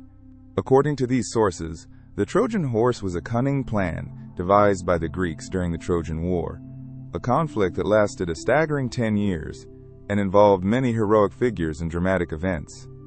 Archaeologically, the site identified as ancient Troy is located in modern-day Turkey, near the Dardanelles. Excavations at this site, particularly those led by Heinrich Schliemann in the late 19th century, revealed multiple layers of settlement, showing that Troy was inhabited for centuries. This multi-layered city sparked debates about which layer might correlate to the Troy mentioned in ancient texts. Scholars believe that the most likely candidate for the historical Troy is Troy 7, which was destroyed by fire around the 12th century BCE. While the historical basis for the Trojan horse remains elusive, the myth serves a greater purpose in conveying themes of ingenuity and the consequences of war. The legend describes how the Greeks built a massive wooden horse and hid a select group of soldiers inside. This horse was left at the gates of Troy as a supposed offering to the gods, meant to signify the Greeks' retreat and their desire for peace. The Trojans, deceived by this ruse, brought the horse into their city as a trophy. Under the cover of night, the Greek soldiers emerged from the horse, opened the gates for their comrades who had hidden nearby, and laid waste to the city of Troy. The imagery of the wooden horse has become a powerful symbol of deception and traitorous surprise. It embodies the idea that sometimes the most dangerous threats come in the guise of gifts or peace offerings. This concept has resonated throughout history, influencing literature, art, and even modern strategic thinking in military operations. Examining both literary and archaeological evidence can provide valuable insights into the Trojan horse myth.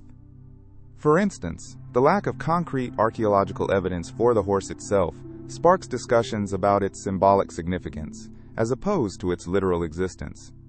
Many scholars argue that the story may have been metaphorical, representing the cunning strategies employed during warfare. The myth illustrates the intelligence and resourcefulness of warriors, and how the mind can be as powerful as the sword. Moreover, other ancient cultures also have their versions of deceptive gifts. For example, ancient Rome had tales of the Trojan War resonating through their own narratives, reflecting the universality of this theme throughout civilizations. The Trojan horse myth serves as a cautionary tale about the potential dangers lurking beneath the surface, and the importance of remaining vigilant against deception. In literature and art, the Trojan horse has been a source of inspiration for generations. Various artists across centuries have depicted the moment of triumph as the Greeks emerged from their wooden prison. Each representation carries a different perspective on the event, exploring themes of betrayal, cunning, and the darker aspects of human nature. Modern comparisons of the Trojan horse can be seen in contemporary society as well. In politics and social situations, the idea of a Trojan horse is often used metaphorically to describe entities or individuals that appear harmless or beneficial but may have hidden agendas. This myth has transcended its origins, making it relevant even in today's discussions of trust and deception.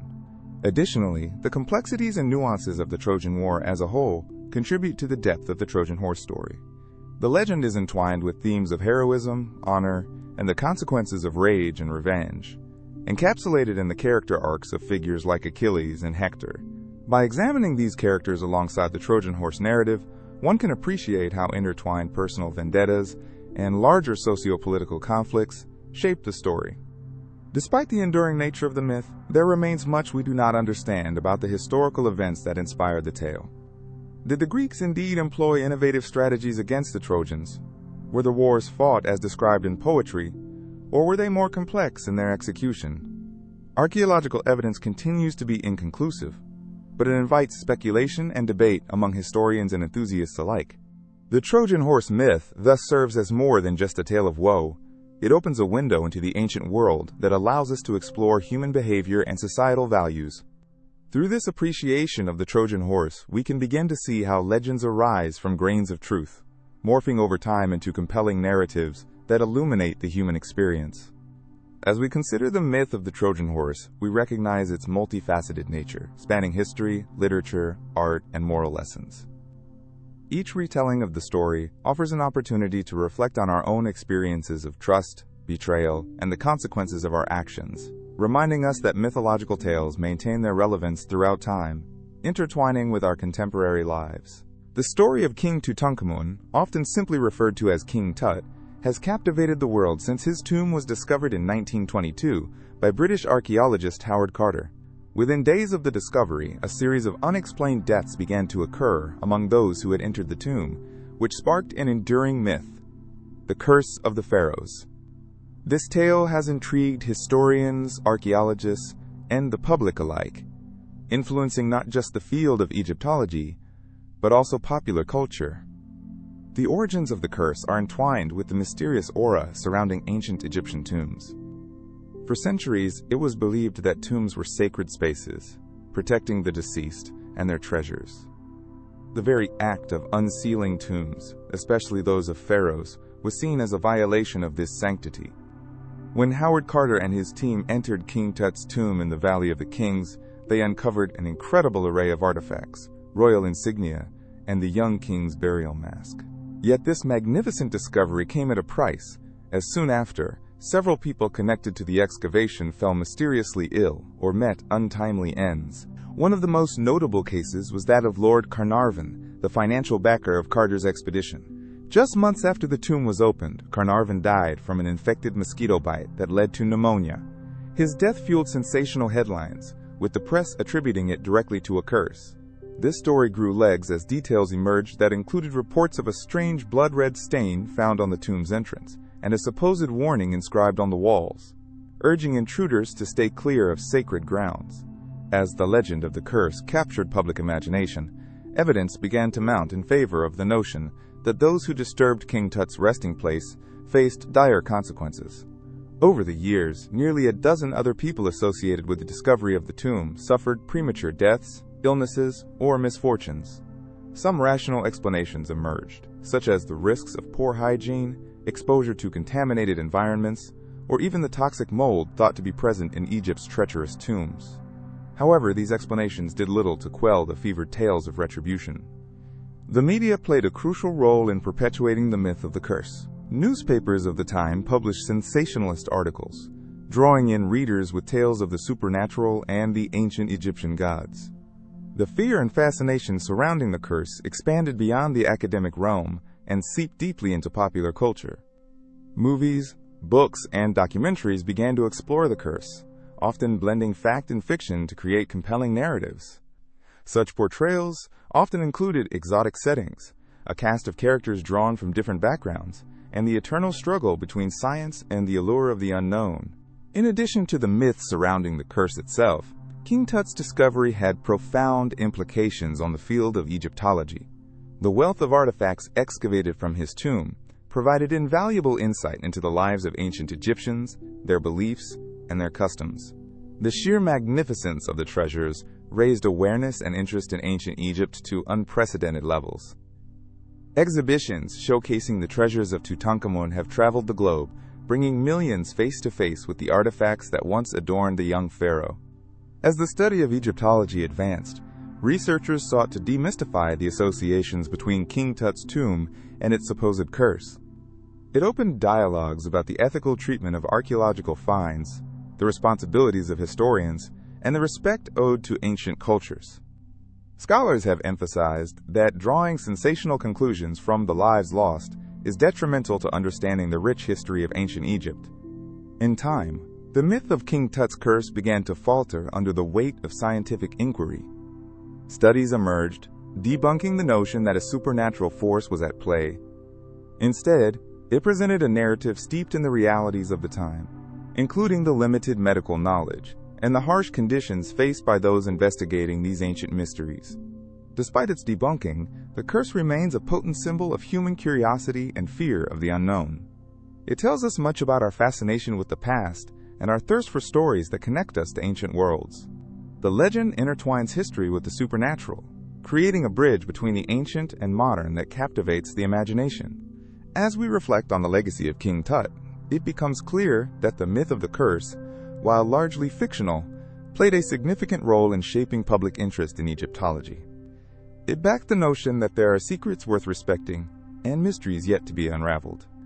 Through the lens of this story, we not only gain insight into a remarkable discovery, but also explore our cultural relationship with history, mythology, and the eternal question of what lies beyond the veil of our understanding. The legend may eventually fade, but the allure of ancient Egypt with all its wonder and intrigue, continues to inspire curiosity and adventure in every generation. Pocahontas is one of the most recognized figures in American history, often celebrated as a symbol of peace and cultural understanding. However, the true story of her life is far more complex and fascinating than the popular Disney narrative suggests. To understand Pocahontas, we must dive into the rich history of the Powhatan tribes and the early European settlers. Born around 1596, Pocahontas was the daughter of Powhatan, the chief of a confederation of over 30 Algonquian-speaking tribes in what is now Virginia. Her name means playful one in the Algonquian language, reflecting perhaps her spirited and adventurous character. Pocahontas, whose real name was Matoaka, grew up in a world where her father's authority and the complex social structures of Native American life were paramount. As a young girl, Pocahontas lived a life intertwined with the natural world around her. She learned the traditions of her people, including how to forage for food, craft tools, and maintain the spiritual practices of her tribe. Pocahontas was not just a passive participant in her community. She was an active and curious member, often seen as a negotiator and communicator between the Native Americans and the English settlers. In 1607, when the English established the Jamestown colony, interactions began between the newcomers and the Powhatan Confederacy. Initially, these interactions were characterized by trade and mutual curiosity. The settlers were in dire need of assistance, and the Powhatan people were intrigued by these newcomers' strange ways and goods. Pocahontas played a significant role in these early encounters, often helping to mediate between her tribe and the settlers. The tale of Pocahontas saving John Smith is one of the most famous stories, but it is steeped in legend rather than historical fact. John Smith, an English soldier and explorer, claimed that Pocahontas saved his life after he was captured by her father's warriors. However, historians believe that Smith might have exaggerated this encounter, and Pocahontas' act may have been more symbolic than a true rescue. In reality, Pocahontas' relationship with Smith was likely more of a friendship based on cultural exchange, rather than a romantic connection as depicted in films. As time passed, relations between the settlers and the Powhatan tribes grew tenser. In 1610, a period known as the Starving Time occurred in Jamestown, where colonists faced extreme famine and conflicts with Native Americans. The Powhatan Confederacy, experiencing pressure to provide food and resources, was also caught between their traditions and the settlers' insatiable appetite for land and control. Pocahontas' life took a dramatic turn in 1613 when she was captured by English colonists during a conflict. This abduction was not merely a simple misunderstanding. It was a calculated move aimed at negotiating peace with her father and ensuring the settlers' control over the land. Pocahontas was held for over a year, during which time she converted to Christianity and took the name Rebecca. Pocahontas' conversion was part of a broader strategy by the colonists to assimilate Native Americans into English culture. In 1614, she married John Rolfe, an English tobacco planter. This union was seen as a significant alliance designed to secure peace between the Powhatan and the settlers. The wedding symbolized a moment of hope, promising an era of cooperation between the two groups. However, this peace was fragile, and the underlying tensions remained. After their marriage, Pocahontas and Rolfe traveled to England in 1616, where she was presented as a symbol of the New World. The English public was fascinated by her story, and she was often portrayed as a romantic symbol of the exotic, noble savage. In this context, Pocahontas was used to promote the idea of colonization as beneficial for both Native Americans and Europeans. She was a pawn in a larger game of political expediency, her true identity overshadowed by the narrative constructed by the English. In England, Pocahontas faced immense challenges. She struggled with cultural differences, including the stringent expectations of English society and the loss of her tribe.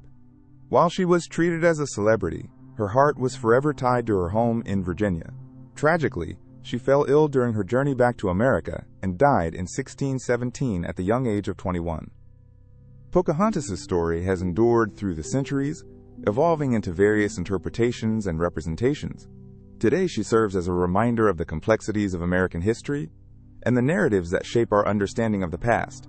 The real Pocahontas was a young woman caught between two worlds, navigating her identity amidst the swirling tides of cultural exchange and colonial power. Her legacy is significant, highlighting the deep-rooted history of Native American tribes and their resilience in the face of colonization.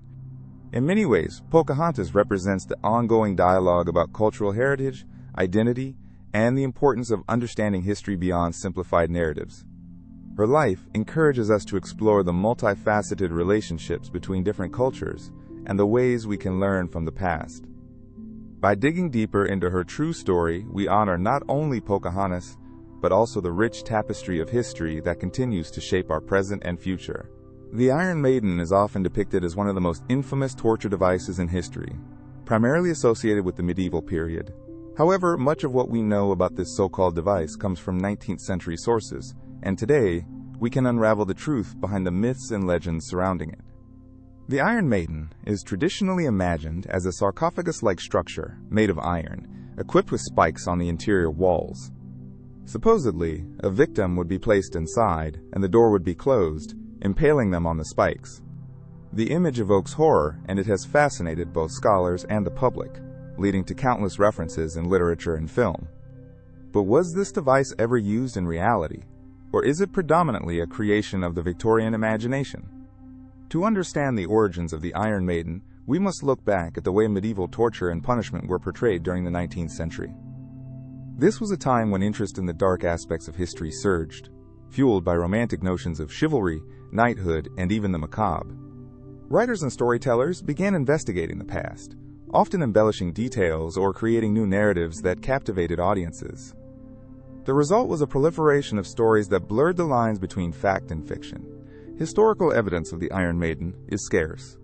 The first alleged reference to it appears in the 18th century, attributed to an artifact called the Iron Maiden of Nuremberg. This claimed torture device was said to have been discovered in a Nuremberg prison, and it gained significant attention. Descriptions portrayed it as a medieval object used against enemies of the state. However, the first documented mention does not appear until the 19th century, when various authors and historians began to reference it in their works. Among these was the German historian and writer Johann Philipp Boschar. His writings brought the Iron Maiden to the forefront of popular imagination. While he sought to preserve historical accounts of torture, he was also influenced by the cultural currents of his time, which often gravitated towards sensationalism. Boschar's accounts lacked concrete evidence that the Iron Maiden was used as widely as he suggested, yet they contributed to the spread of the myth. Moreover, several scholars have scrutinized the physical evidence of Iron Maidens, noting that most surviving examples, if one can call them that, appear to have been constructed much later than the medieval period.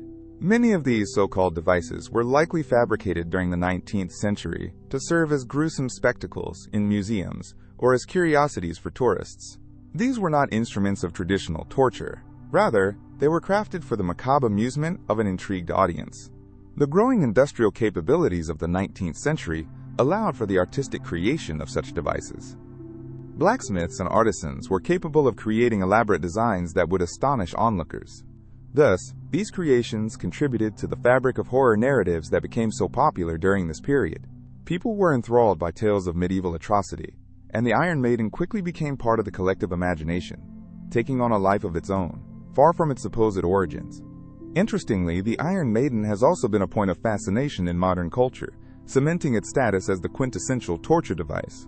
References can be found in films, books, and even music, where it symbolizes cruelty and punishment. Despite this, educated audiences can now unpack the layers of history and fiction enshrined in this remarkable story. As scholars continue to investigate the realities of historical practices, they examine how myths like the Iron Maiden shape our perceptions of the past. It exemplifies how fear and intrigue are intertwined in the storytelling of history. The Iron Maiden represents the tension between our desire for the dramatic and the often more mundane truths of historical events. So while the Iron Maiden remains an arresting emblem of suffering, it also reminds us of how stories evolve over time. The narratives we believe are sometimes not representative of reality, but rather shaped by the cultural lenses through which they are filtered. As we explore the lore of historical devices and events, we uncover the artistry behind them and the reasons they captivate our imaginations. What is compelling about the Iron Maiden is how it embodies a blend of truth and tales spun by human creativity. It serves as a testament to the power of storytelling across time, reflecting fears, fantasies, and the human experience itself. It prompts us to consider motives behind the creation of such devices, whether they were symbols of authority, deterrence for crime, or simply works of art designed to provoke psychological responses. By examining the Iron Maiden, we learn to approach our understanding of history with curiosity and skepticism. With every tale of torture and terror, there lies a deeper story waiting to be dug up, revealing the complex narratives that define human history. This journey through an intriguing legend opens doors to countless more stories, showcasing the rich tapestry of our shared past, woven with threads of truth and fiction, horror and fascination. The story of Robin Hood has captivated audiences for centuries, blending elements of folklore, adventure, and heroism. The legendary figure is often depicted as a skilled archer who robs from the rich and gives to the poor, becoming a symbol of social justice. But as with many tales passed down through generations, the lines between fact and fiction can become blurred. Today, we explore the origins of Robin Hood and the historical truths that may lie beneath the surface of this iconic character. Robin Hood's earliest known appearances date back to the 13th century, in ballads and stories that circulated throughout England. These early accounts often portray Robin as an outlaw living in Sherwood Forest, accompanied by a band of loyal followers, including characters like Little John, Friar Tuck, and Maid Marian. These figures have become staples in the Robin Hood narrative, yet their historical existence is a matter of debate. One of the most intriguing aspects of Robin Hood's story is the landscape in which he operates. Sherwood Forest, near Nottingham, is not only a setting for adventurous tales, but also a real place with a rich history. The forest was once a royal hunting ground, and its association with the legend adds a layer of authenticity to the myth. Exploring Sherwood today, one can find remnants of its storied past, along with tourist attractions that pay homage to Robin's adventures. Through the centuries, the character of Robin Hood has evolved. In some early tales, he is depicted more as a common thief than a noble savior. However, over time, his character has grown to embody the ideals of chivalry and heroism. This shift reflects societal changes, as the tale of Robin Hood began to resonate more with the common man, championing the poor against the greedy nobility. Aside from the character development, historians have also attempted to trace possible historical inspirations for Robin Hood. Some suggest that the tales may have been influenced by real-life figures such as wandering outlaws or disgraced nobles who resisted authority during turbulent times. In the late 12th century, during the reign of King Richard the Lionheart, England faced a variety of social conflicts, and tales of a heroic outlaw could have served as a powerful symbol of resistance. One popular theory posits that Robin Hood may have been based on a combination of historical outlaws. Figures like Roger Godberd, a known rebel against authority, and Fulk Fitzwarren, a nobleman who fell into disfavor, might have contributed to the legend. Additionally, some folklore scholars argue that tales of Robin Hood may draw from ancient myths of forest spirits and tricksters, blending various influences into the character we recognize today. However, historical evidence for Robin Hood's existence remains elusive. While numerous ballads and stories reference him, concrete documentation is scarce. Some of this can be attributed to the nature of oral tradition, where stories were passed down verbally before being committed to paper. It's a reminder of how history and storytelling often intertwine, creating a tapestry of tales that reflect the values and concerns of the times. The political climate of medieval England also plays a significant role in the development of the Robin Hood legend. During the 12th and 13th centuries, England was marked by feudalism, class struggles, and rebellion. Robin Hood's image, as the champion of the oppressed, would resonate deeply with the populace, particularly in times of unrest. This aspect of his character may have been deliberately exaggerated or romanticized to encourage solidarity and resistance among the common folk. Additionally, various adaptations of the Robin Hood story, ranging from literature to film, have contributed to the mythos surrounding the character. The portrayal of Robin Hood in popular culture has shifted over the years, featuring him not only as a cunning outlaw, but also as a romantic hero. From the classic Errol Flynn films to animated adaptations by Disney, each version offers a unique interpretation that reflects contemporary values and attitudes. The character of Robin Hood has also sparked numerous discussions about ethics and morality. By positioning Robin as a thief who steals to support the less fortunate, the story invites audiences to ponder the complexities of justice. Is it right to break the law for a noble cause? The ambiguity surrounding Robin's actions encourages discussions on morality, reinforcing his status as a legendary figure whose actions continue to inspire debate. As we dive deeper into the lore of Robin Hood, it's vital to recognize the broader themes inherent in the tale. The opposing forces of tyranny and resistance, wealth and poverty, have universal appeal and relevance. This timeless struggle strikes a chord that resonates with people across cultures and epochs, allowing the tale to endure. In examining Robin Hood, we uncover a fascinating interplay between history and myth, a narrative that reflects the hopes and dreams of those who tell it. While the existence of a singular historical Robin Hood remains uncertain, the essence of the tale, the fight against injustice and the advocacy for the marginalized, remains a powerful symbol of resilience and courage. The legacy of Robin Hood continues to thrive, reminding us that even in the face of overwhelming odds, there is always hope for change and justice, encouraging every generation to question the structures around them and to consider their own roles in waging the fight against injustice.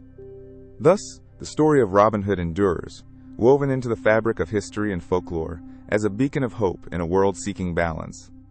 The story of the Alamo is a cornerstone of American history, embodying themes of bravery, sacrifice, and the struggle for independence.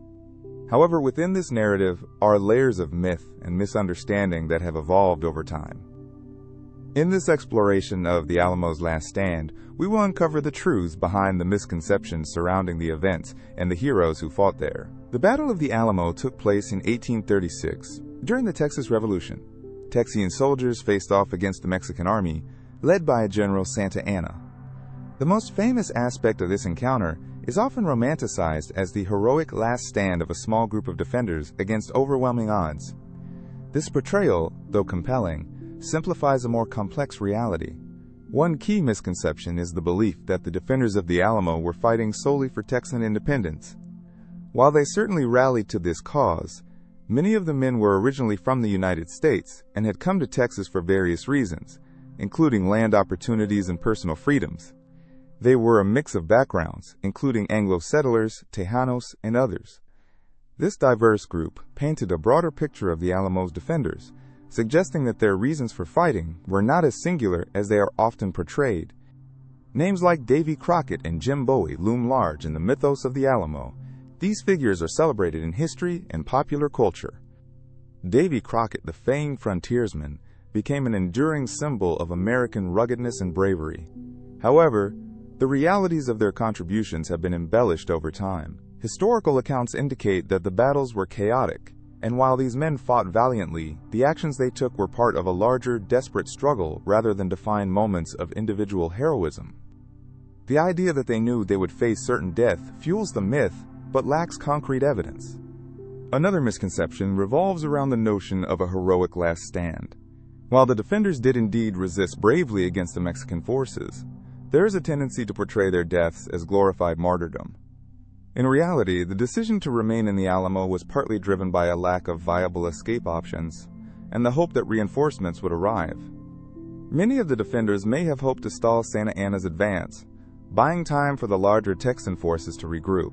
This aspect creates a more nuanced understanding of their motivations, suggesting they were not merely seeking glory, but were instead engaged in a strategic fight for survival. The number of defenders has also been subject to exaggeration throughout history. Official accounts cite around 180 to 250 men inside the Alamo during the siege. However, over the years, various estimates have inflated this number, contributing to the idea of a valiant force up against insurmountable odds. This myth of a small but mighty band painting a vivid picture of valor diminishes the contributions of the many who worked behind the scenes, those who provided supplies and information, or who engaged in battles away from the Alamo itself. The aftermath of the Alamo also reinforces certain myths. After the fall, the Texian army, fueled by the rallying cry, "Remember the Alamo," achieved victory at the Battle of San Jacinto just a few weeks later. This post-battle context often leads to a simplistic narrative where the sacrifice at the Alamo is directly linked to ultimate victory. While the emotions stirred by the fall of the Alamo were significant, the outcomes of battles are influenced by a multitude of factors, including strategy and troop movements that did not hinge solely on the sacrifices made within those walls. Additionally, modern representations in film and literature can skew the perception of the events. Movies often focus on dramatic action and emotional moments, which serve to entertain audiences, but also reinforce particular interpretations of history. Iconic images of the Alamo have become entrenched in American culture, often overshadowing the more complex historical realities. Such portrayals create narratives that resonate deeply with themes of heroism and sacrifice, sometimes at the expense of factual representation. The Alamo has also become entwined with American identity, particularly within the context of Manifest Destiny and westward expansion. The mythos surrounding the site embodies ideals of courage and resistance. However, this narrative often overlooks critical historical elements, including the perspectives of the Tejano community and Mexicans, both at the Alamo and in broader Texan society. Their roles and motivations are frequently sidelined in favor of a narrative that valorizes only one side. Understanding the Battle of the Alamo requires looking beyond the myths and recognizing the intricacies of the event. While it is easy to celebrate the bravery of iconic figures, it is equally vital to acknowledge the variety of voices involved in this historical moment. By appreciating the complexity of the Alamo, we gain a deeper perspective on the sacrifices that were made, while also illuminating the varied motivations of those involved. The enduring legacy of the Alamo is one of both triumph and tragedy, shaped by stories that have been told and retold across generations. As we examine the historical truths behind the myths, we open our eyes to a richer narrative that honors all those who played a role in this pivotal part of American history. Recognizing the multitude of experiences will not only foster a better understanding of the past, but also enrich our appreciation for the diverse tapestry of stories that make up our shared heritage. The world has fascinated and perplexed human beings for centuries, and the maps we create are vital tools that help us navigate and understand our surroundings. One of the most popular and long-standing map projections is the Mercator projection, developed by the Flemish cartographer Gerardus Mercator in 1569. While this map has been widely used, it comes with significant distortions that shape our perceptions of the world in profound ways. The Mercator projection is designed to aid in navigation, particularly for seafarers. This projection maintains straight lines for compass bearings, making it particularly useful for travel across oceans. However, the technique used to flatten the Earth's surface onto a two-dimensional plane also results in considerable distortions, especially as one moves away from the equator. For instance, Greenland appears much larger than it truly is. In reality, it is about 836,000 square miles, while Africa is more than 11 million square miles. This means Africa could comfortably fit into Greenland more than 14 times. The Mercator projection enlarges areas near the poles, showcasing Greenland as a massive landmass, while the true scale of other regions is diminished. This exaggeration leads to misconceptions about the relative sizes of countries and continents. Many people may look at a Mercator map and assume that countries in the Northern Hemisphere, such as Canada and Russia, are enormous compared to countries near the equator like Brazil or the Democratic Republic of Congo. However, when observing other projections, such as the Peters projection, these continents and countries rearrange themselves in a more proportionate manner that reveals their true size relative to one another.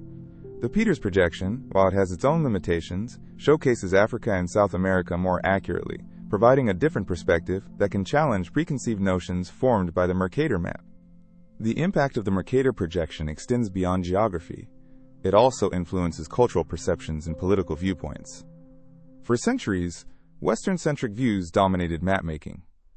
Maps became a visual representation of power dynamics, often downplaying the significance of African and Asian countries. Greater emphasis on countries in the Northern Hemisphere, often wealthier nations, renders those in the Southern Hemisphere less significant in a visual context. This has far-reaching implications, including the way history is taught, international relationships are formed, and how global issues are discussed. Consider the example of Africa. On a Mercator map, various countries, especially those in the north, appear comparatively smaller, which feeds into stereotypes and misconceptions about these nations. This perception can produce an imbalance in cultural appreciation and economic contract, where northern countries may not fully recognize the richness, diversity, and potential of nations from the south. Over time, these distorted perceptions can hinder progress in global relationships and understanding.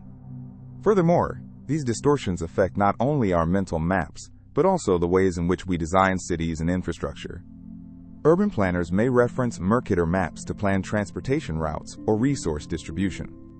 If these planners are working from a distorted view of the world, the decisions they make can lead to inefficiencies, alienation, and misallocation of resources. For example, a business looking to expand into a new region may misjudge market size and consumer demographics based solely on Mercator's view, instead of employing more accurate representation that includes lesser-known markets' potential. The Mercator projection also has implications in education. Students learn geography using these maps, which can influence how they perceive the world. Children might grow up understanding that certain countries are more dominant simply because they appear larger on a map, leading to an ingrained bias that suggests importance correlates with size on paper. As educators and students endeavor to understand global geography more holistically, it becomes essential to incorporate different map projections into curricula, challenging students to explore various perspectives. Moreover, with advancements in technology and digital mapping services, there is a growing opportunity to represent the world more accurately. Online mapping applications often allow users to switch between different projections, revealing the intricate nuances of geography that may not be evident on traditional printed maps. In conclusion, while the Mercator projection remains a useful navigation tool, its significant distortions warrant skepticism regarding the perceptions it creates about our world. Understanding its limitations encourages more thoughtful engagement with maps and an appreciation for the variations in representation that allow us to comprehend our world in all its complexity.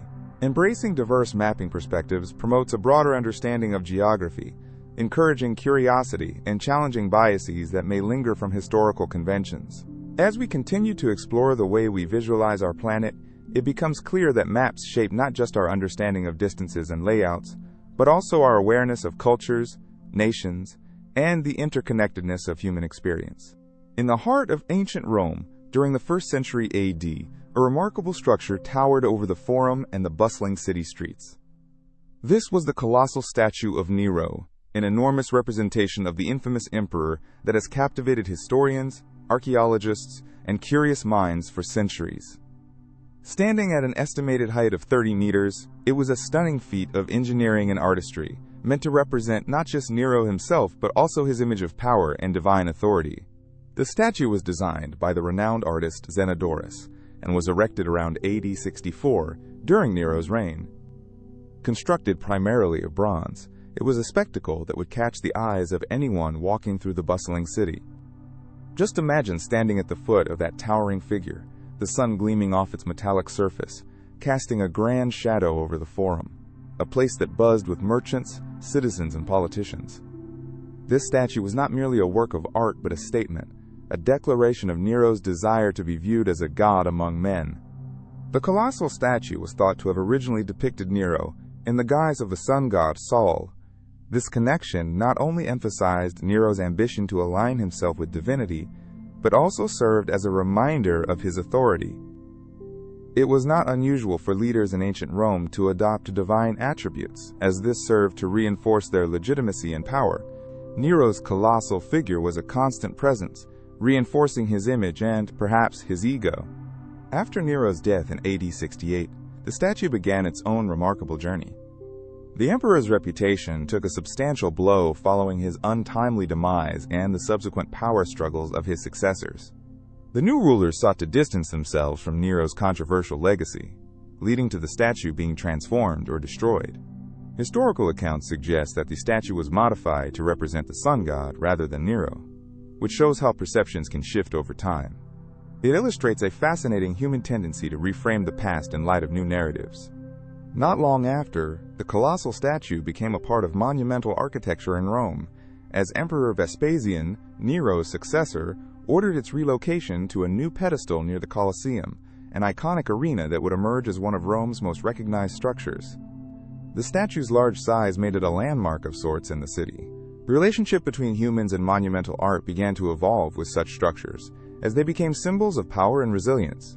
In this case, the resilience of Rome itself amidst the shift from the Julio-Claudian dynasty to the Flavian dynasty. Throughout the centuries, the statue continued to spark the imagination of those who visited Rome. As centuries passed, whispers of its grandeur turned into myths. Some claim that pieces of the statue were melted down and repurposed, while others believed that what remained was buried beneath layers of earth and time. Archaeologists and historians have long speculated about the statue's fate. Was it truly destroyed, or did fragments survive to inspire future generations? One particularly intriguing story revolves around a portion of the statue that remained in Rome for some time. It was said that this remaining figure, perhaps just the head or a torso, was utilized as a sort of municipal landmark. Local tales suggest that this lone remnant became a subject of fascination for artists and architects alike, inspiring new works and ideas that reflected on the grandeur of imperial Rome. The colossal statue of Nero remains a significant element in discussions about imperial power and art. It forces one to think about how societies create and destroy symbols. As we uncover layers of history and culture, we inevitably shape narratives about the past. In the case of Nero's statue, we see how art can be a powerful tool for both self-aggrandizement and, conversely, self-effacement. Although the statue itself no longer stands, its legacy continues to influence discussions about power, representation, and the stories we tell ourselves. The investigation into its history not only reveals the politics of ancient Rome, but highlights humanity's enduring fascination with grandeur and legacy. From power struggles to artistic mastery, the narrative of the colossal statue of Nero serves as a reminder of the intersections between art, politics, and the human experience. As we ponder the legacy of such monumental creations, we might also consider the deeper questions they pose about perception and memory. How do we choose to remember our leaders, our heroes, and ourselves? What symbols do we embrace or reject over time? And how do they inform or alter our understanding of history? The story of Nero's colossal statue is a thread in the rich tapestry of history, extending beyond its physical form to touch on themes that resonate even in contemporary discussions about power, identity, and legacy. In conclusion, the tale of the colossal statue of Nero is not just the story of a grand statue. It is a reflection of the society from which it came, its complexities, struggles, and aspirations. The statue stands as a metaphor for the monumental forces that shape history, and the narratives that arise from the ruins left behind. Through this tale, we are invited to consider not only the distant past, but also our own interpretations of history and the legacies we choose to construct in our own lives.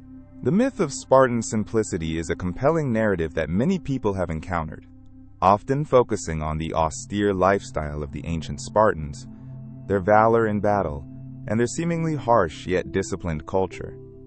While these elements do hold some truth, they only scratch the surface of a much more complex society that thrived in ancient Greece. To understand Sparta fully, it is essential to explore its historical context and cultural depth. Sparta was founded in the region of Laconia, where its citizens, known as Spartiates, formed a society that prioritized military prowess above many other aspects of life. However, this single-minded focus often oversimplifies the rich tapestry of cultural, social, and economic practices that define Spartan life. At the core of Spartan society was the idea of the agoge, a rigorous training program initiated at a young age. While many view the agoge as a process of mere toughness and endurance, it was also a means of fostering camaraderie and loyalty among the warriors. Boys entered the agoge at age 7, where they were subjected to physical trials, tactical training, and lessons in discipline and responsibility. Yet, amidst this rigorous training, they also learned to sing and dance, revealing that cultural expression was intertwined with their military education. The Spartan economy, often characterized by its simplicity and austerity, relied heavily on a class system comprised of the ruling Spartiates, the subjugated Helots, and the free but non-citizen Perioikoi. The Helots were peasants bound to the land, providing agricultural labor to support the Spartan elite, while the Perioikoi were free inhabitants of the region who handled trade and crafts. This system enabled the Spartiates to dedicate themselves fully to military training, yet it raises questions about the ethics of such reliance on an oppressed class. Spartan society's structure was a complex amalgamation of social hierarchies, where economic simplicity benefited the elite at the expense of others. Moreover, the products of Spartan culture were not solely determined by military endeavors. Spartans had a rich tradition of poetry and music, often infused in their public ceremonies and celebrations. The works of poets like Tyrtaeus reflected a broader cultural identity that encompassed values of honor, bravery, and community. These artistic expressions were not mere adornments, but served important purposes, united the populace in common ideals, and reinforced the community's collective spirit. Religion and spirituality also played a critical role in Spartan life. The Spartans paid homage to numerous deities, with Apollo being particularly significant as the god of prophecy and healing. Festivals dedicated to these gods were occasions for not just military demonstrations but also athletic competitions, showcasing a desire for excellence in various fields. The Spartan ideal was not limited to just being warriors. It encapsulated a notion of being well-rounded citizens who honored their gods, their community, and themselves. While many emphasized Spartan austerity, they often overlooked the significance of luxury in Spartan society. Interestingly, Spartan elites were not opposed to luxury as they sometimes appeared. They practiced a form of, quote, controlled extravagance, where certain luxuries were acceptable as long as they did not impede the goals of the state or compromise the discipline required of a soldier. They believed in moderation rather than sheer simplicity, indicating a nuanced understanding of wealth and its place in society. Sparta's military reputation overshadowed its internal divisions and complexities. While the Spartiates were celebrated warriors, their society was also marked by tension and conflict, particularly concerning the Helot population. The constant threat posed by the Helots, who outnumbered their masters, led to a culture of fear and control, resulting in periodic uprisings. The Spartans developed severe measures to handle these challenges, including the ritualistic and brutal Cryptia, where young warriors would engage in acts of aggression against the Helots to reinforce their dominance. Economically, Spartan simplicity did not equate to poverty. The reliance on slave labor for agriculture allowed Spartiates to partake in a lifestyle that was, in some respects, privileged. As they dedicated their time to military pursuits, they also accumulated wealth, but this wealth was discreetly maintained to uphold the societal ideal of moderation. The Spartan approach to governance also diverges from the often idealized notion of simplicity. The dual monarchy, consisting of two kings, coexisted with a council of elders known as the Gerousia and an assembly of citizens called the Apella. This complex governmental structure ensured both stability and representation, albeit limited, as not everyone had a voice. The intricate balance of power within the governing bodies reflects a society that valued deliberation and strategy over mere simplicity. Spartan culture continuously wove together the threads of discipline, artistry, societal division, and governance into a rich fabric that defied the simplistic narrative surrounding it. This complexity challenges the notion that Spartan society was merely about rigid lifestyles and austere living. Instead, it reveals a civilization striving toward ideals that balance the military, artistic, and spiritual, enshrining their identity as more than just warriors. As we peel back the layers of the Spartan myth, we realize that their complexity is worthy of reconsideration. Sparta was not simply a land of warriors living in austere simplicity, but rather a multifaceted society, layering culture, art, governance, and military callings into one intriguing narrative where each component influenced the other in profound ways. The legacy of Sparta persists, embodying lessons of discipline and commitment while celebrating the depth of human experience. Through this lens, we can appreciate the rich and intricate culture that evolved in one of history's most formidable regions, while also considering the moral implications of their social structure and its reliance on subjugation. The story of Sparta invites us to ponder deeper questions about human nature, society, and the narratives we construct around historical cultures. The First Thanksgiving is a story that many people think they know well, yet the reality is far more complex and nuanced than the traditional narrative suggests. It is a tale often told, filled with images of pilgrims and Native Americans gathering around a bountiful feast, sharing food and friendship. But to truly understand this historical event, we must look beyond the myths and explore the context, the people involved, and the events that shaped this gathering. The year is 1621, and a group of English settlers, known as the Pilgrims, have just endured a harrowing first winter in the New World. They arrived on the Mayflower in 1620, escaping religious persecution in England and searching for a place where they could freely practice their faith. The voyage was treacherous, and upon landing at Plymouth, they faced an unforgiving environment with scarce resources. Many did not survive the winter, and the survivors were in dire need of assistance. Enter the Wampanoag people, a group of Native Americans who inhabited the region. The Wampanoag had their own challenges, having recently been affected by diseases brought by earlier European contact. Despite these difficulties, the Wampanoag realized that the newcomers were struggling to adapt to their new surroundings. An alliance was formed, and the leader of the Wampanoag, Massasoit, decided to help the Pilgrims. This decision was not born out of goodwill alone. It was a strategic move that allowed the Wampanoag to strengthen their position in the region amidst growing tensions with other tribes and European settlers. The assistance provided to the Pilgrims included teaching them essential agricultural practices, such as planting corn and beans, and methods for fishing and hunting local game. This knowledge proved invaluable as the settlers learned to cultivate the land and make the most of their new environment. Fast forward to the fall of 1621, and the Pilgrims had a successful harvest, thanks in large part to the guidance of their Native American neighbors. It is important to clarify that the gathering traditionally referred to as the First Thanksgiving was not the beginning of a peaceful, harmonious relationship. The feast was more of a harvest celebration than a formal holiday as we understand it today. The Pilgrims invited the Wampanoag to join them in this festival of gratitude, which lasted for 3 days and involved sharing food, games, and communal bonding. However, the story does not end on a note of enduring friendship. For the Wampanoag, the arrival of the Pilgrims and subsequent waves of settlers brought significant change and challenges. As more English settlers arrived, the land that the Wampanoag traditionally hunted and grew crops on became increasingly encroached upon. Tensions began to rise, ultimately leading to conflicts such as King Philip's War in the late 1670s, which resulted in significant losses on both sides and had devastating effects on Native American communities. In reassessing the First Thanksgiving, it is crucial to acknowledge these complexities. While the feast symbolizes a moment of cooperation and understanding, it also marks the beginning of a much longer history of struggle and conflict between Native Americans and European settlers. The Pilgrims' survival and agricultural success depended on the cooperation of the Wampanoag, yet this cooperation occurred in a context of power dynamics that would shift dramatically over the following decades. Despite the romanticized narrative that has emerged over the years, it is essential to recognize and respect the experiences and histories of Native Americans.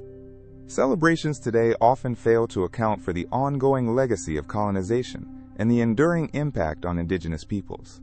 This historical reassessment encourages us to ponder questions about the ideals of collaboration, cultural exchange, and shared humanity, all of which are fundamental to our understanding of this story. By reframing the narrative of the First Thanksgiving, we gain a clearer picture of both the challenges and triumphs present during that time. It becomes less a simple tale of gratitude and more a reflection of the complicated interplay of cultures, necessity, and survival. Understanding this context can foster deeper appreciation and respect for the history surrounding this holiday, moving beyond stereotypes to a more inclusive perspective. In conclusion, the First Thanksgiving is a rich tapestry woven with threads of hope, survival, conflict, and cooperation. It reminds us to look critically at historical narratives and to honor the diverse experiences that shape our collective memory.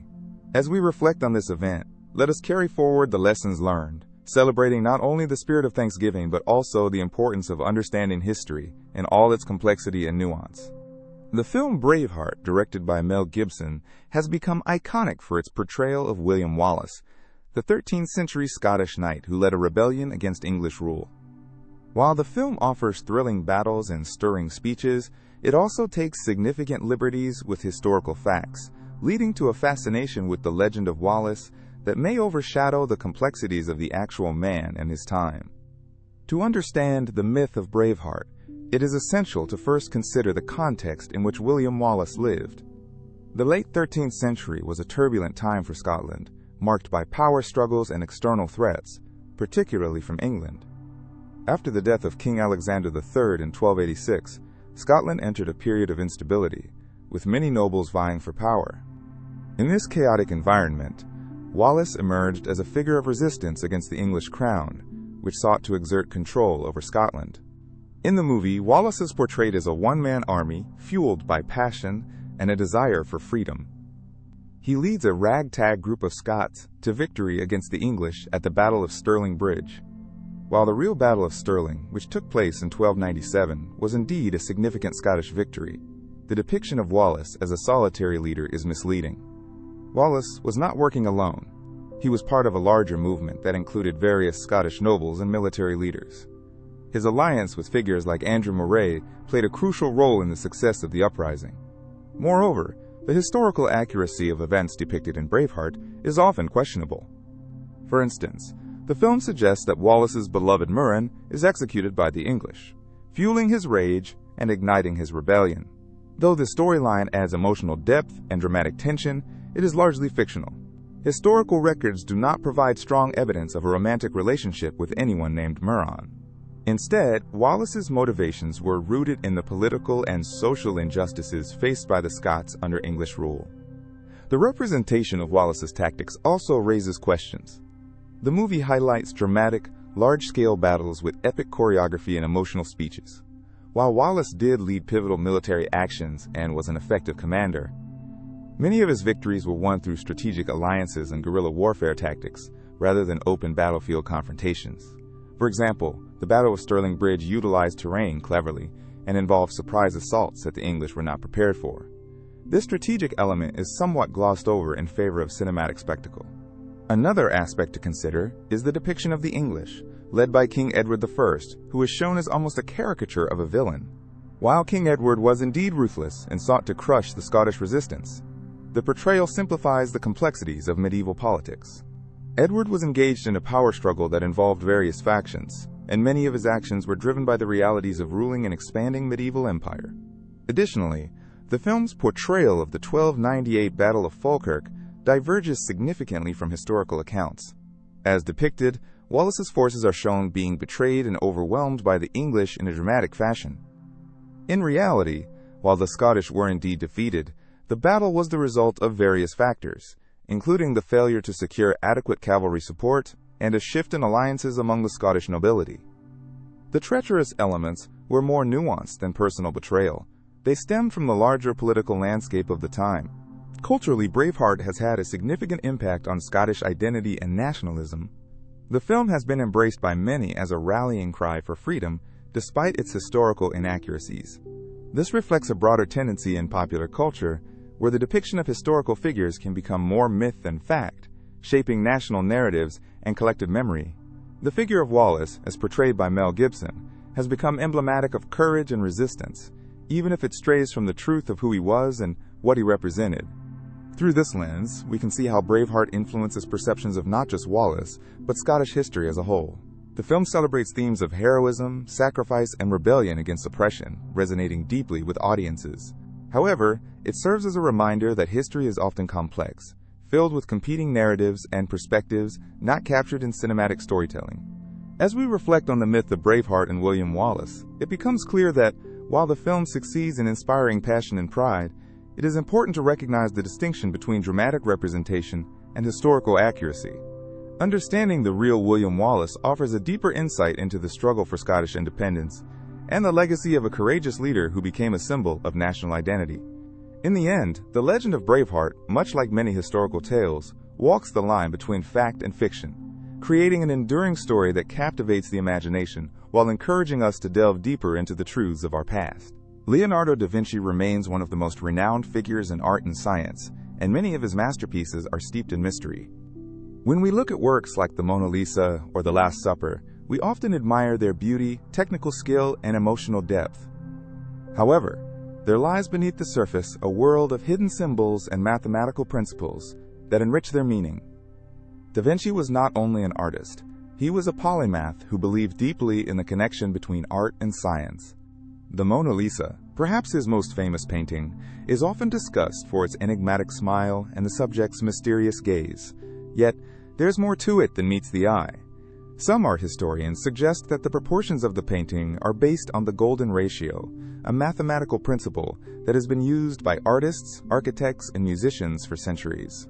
This ratio is said to create a sense of harmony and beauty because it appears in nature, such as in the arrangement of leaves or the patterns of shells.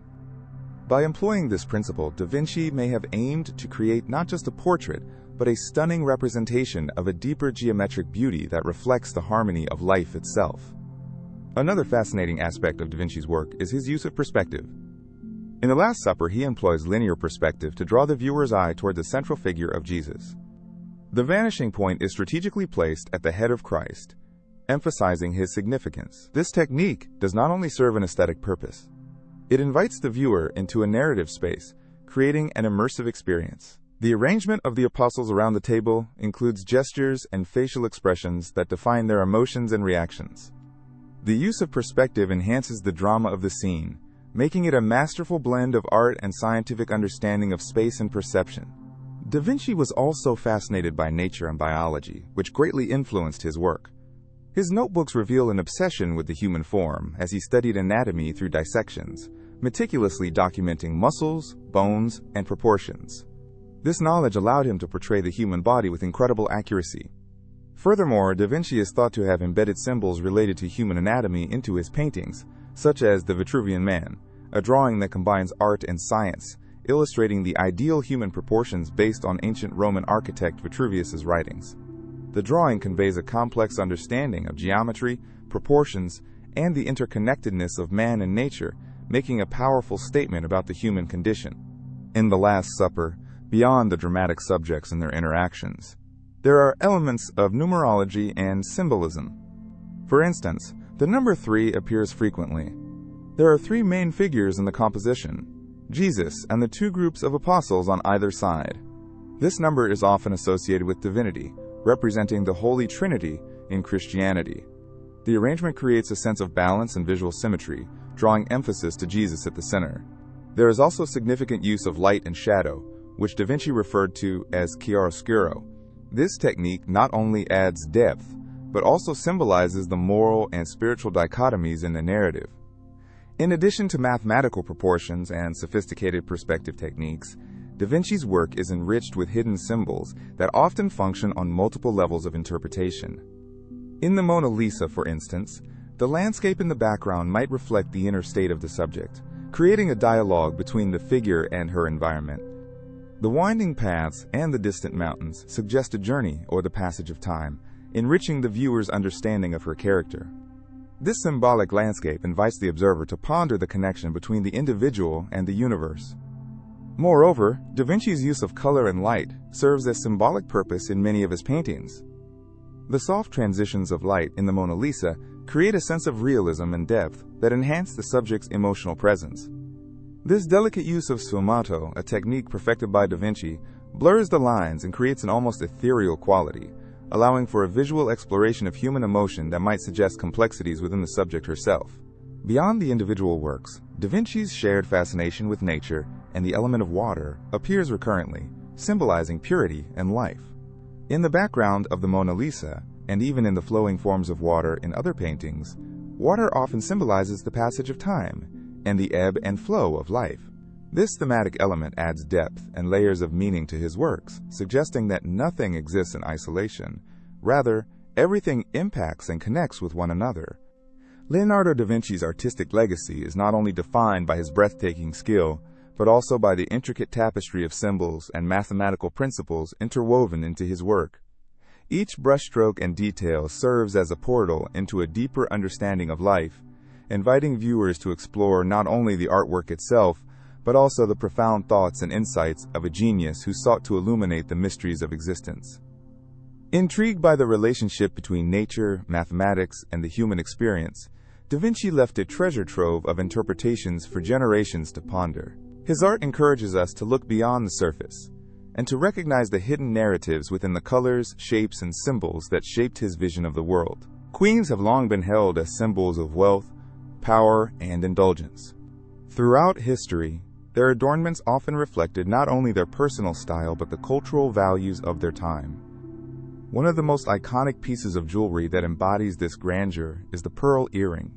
These exquisite accessories have adorned the ears of queens across nations and centuries, showcasing the interplay between historical depictions of royal opulence and the actual evidence of their existence and significance. Pearl earrings have been synonymous with royalty since ancient times. The allure of pearls, their soft luster, and their scarce availability created an aura of exclusivity, making them a favored choice among the elite. Historical records illustrate that queens such as Cleopatra and Elizabeth I favored pearls, believing them to embody beauty and status. Cleopatra famously wore a pair of pearl earrings that, according to legend, she dissolved in vinegar to create a lavish drink for Mark Antony, illustrating the lengths to which queens would go to showcase their opulence. As we examine the historical representations of queens, art and literature often depict them adorned with grand jewels, including ornate pearl earrings. Paintings from the Renaissance, for example, often show queens gazing at the viewer, their regal elegance enhanced by the delicate shimmer of pearls. Noteworthy artists like Hans Holbein and Diego Velázquez captured this splendor in their portraits, contributing to the romanticized vision of queenly life. pearls were often depicted in relation to the queen's status. In these artworks, pearls symbolized purity, wealth, and power, reinforcing the notion of monarchy as an almost divine institution. However, the portrayal of queens and their precious adornments in art does not always align with historical reality. The actual evidence of jewelry worn by queens can sometimes tell a different story. For instance, the opulent pearl earrings of Queen Elizabeth I, often celebrated in grand portraits, might not have been as extravagant as they appeared on canvas. In reality, many of her jewels were borrowed or replica pieces used to project an image of unassailable wealth and power, especially during a time of political uncertainty. Furthermore, the actual pearls worn by queens were not always of the highest quality as depicted in paintings. Many pieces that have survived to this day bear no resemblance to the gleaming, flawless pearls showcased in art. The pearls of the past were often imperfect, reflecting the natural beauty of their origins. This disconnect raises intriguing questions about the role of artistic interpretation in the portrayal of royal life. Were these depictions meant to inspire admiration, or were they intended as a means of propaganda to solidify a queen's status among subjects and rivals alike? In many cultures, pearl earrings served dual functions. They were not only fashion statements, but also powerful symbols connected to heritage and legacy. For example, in Chinese culture, pearls have been associated with wisdom, integrity, and honesty. Limiting their significance to mere adornment would be to overlook the vast cultural meanings they encompass. When queens wore pearls, they often did so with the understanding that these jewels carried messages beyond mere beauty. To appreciate pearl earrings truly, we must delve into the craftsmanship involved in their creation. The techniques have evolved over centuries, transforming them into the ornate works of art we see today. From simple stud earrings to elaborate chandelier designs, the versatility of pearls has ensured their lasting popularity. Many artisans and jewelers have dedicated their lives to perfecting the art of pearl jewelry, showcasing their skills through designs that pay homage to historical influences while embracing contemporary aesthetics. Looking at historical evidence, we can observe significant shifts in the way queens donned these jewels. In the 18th century, for instance, as fashion evolved, so too did the designs of pearl earrings. The majestic and oversized styles that once characterized royal adornment were replaced with lighter, more delicate pieces. This shift mirrored changes in social structures and attitudes toward wealth. As revolutions swept through Europe, adornments became less flamboyant as royalty attempted to connect with a broader populace that craved relatability. As we trace the historical paths of pearl earrings, we uncover stories of queens who wore them not just for aesthetic pleasure, but as manifestations of their identity and authority. Each pair of pearl earrings carries with it the weight of intent, reflecting aspirations, struggles, and the circumstances of the time. For modern audiences, the allure of these earrings rests not solely on their physical beauty, but on the historical narratives that accompany them. In conclusion, the journey through the world of Queen's pearl earrings illuminates a fascinating intersection of history, art, and culture. While historical depictions often exaggerated royal opulence, the evidence reveals a more nuanced reality of the lives of these powerful women. The exquisite beauty of pearls continues to resonate, drawing us into stories that transcend time, inviting us to appreciate the elegance they represent, while also understanding the intricate tapestry of history that surrounds them. Every pearl earring tells a tale, urging us to explore the multifaceted legacies of queens who, much like the pearls they adorned, were complex, beautiful, and profoundly influential. The Gordian knot is a fascinating tale from ancient history that has captured the imaginations of many. It dates back to Greek mythology and is closely associated with the city of Gordium in Phrygia, an ancient kingdom that corresponds to modern-day Turkey. The story serves as both a historical anecdote and a metaphor for problem-solving. According to legend, the Gordian knot was tied by Gordius, the king of Phrygia. This knot was no ordinary knot. It was an intricate and tightly woven tangle of ropes, composed in such a way that removing it seemed impossible. The knot became a symbol of an unresolvable problem, attracting much attention from those who sought fame and glory.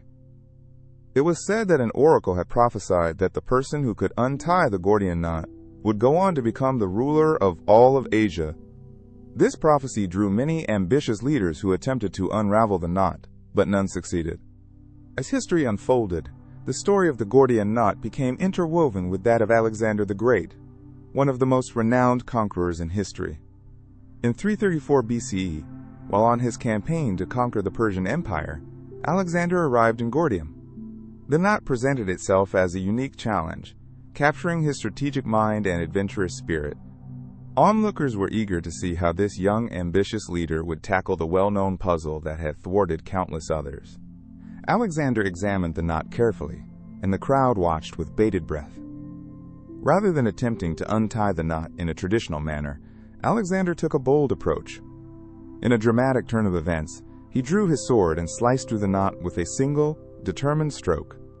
This decisive action not only untangled the rope, but also symbolized his ability to confront challenges head-on and think outside the box. The act of cutting the Gordian knot is often interpreted as a metaphor for finding innovative solutions to complex problems. Alexander's quick decision showed that sometimes the answer does not lie in conventional methods, but rather in bold and daring actions. His solution was not only effective, but also left a lasting impact on how people view obstacles and challenges. The phrase "cutting the Gordian knot" has since entered the lexicon, often used to describe a straightforward solution to a complicated issue. It embodies the essence of strategic thinking, realizing that the most straightforward solutions can sometimes be the most effective. In the world of business, for example, leaders often encounter intricate problems that may appear difficult to resolve. However, by taking a step back and approaching the problem with a fresh perspective, they may discover simpler solutions. The tale of the Gordian knot is not just a historical account. It teaches valuable lessons about leadership, creativity, and the importance of thinking differently. Alexander became a great ruler not merely through his military prowess, but also through his capacity to embrace unconventional methods. His journey through Gordium exemplified the idea that to forge your own path and to lead those around you, it is essential to blend strategy with creativity. As you reflect on the story of the Gordian knot, consider how it resonates with the challenges faced in everyday life. Obstacles might seem formidable at first, and traditional methods might not always provide clarity. Instead, embracing boldness and an innovative mindset can lead to extraordinary outcomes. The legacy of Alexander the Great and the enigmatic Gordian knot continue to inspire modern thinkers and leaders, encouraging them to tackle challenges from new angles and to remain fearless in the pursuit of their goals. In many ways, the lesson of the Gordian knot is universal. Whether in personal situations, professional endeavors, or even society at large, the ability to rethink and reimagine solutions can lead to breakthrough moments that change the course of history. Each of us, in our own way, faces knots that seem impossible to untie. As we navigate them, we hold the potential to create our unique solutions.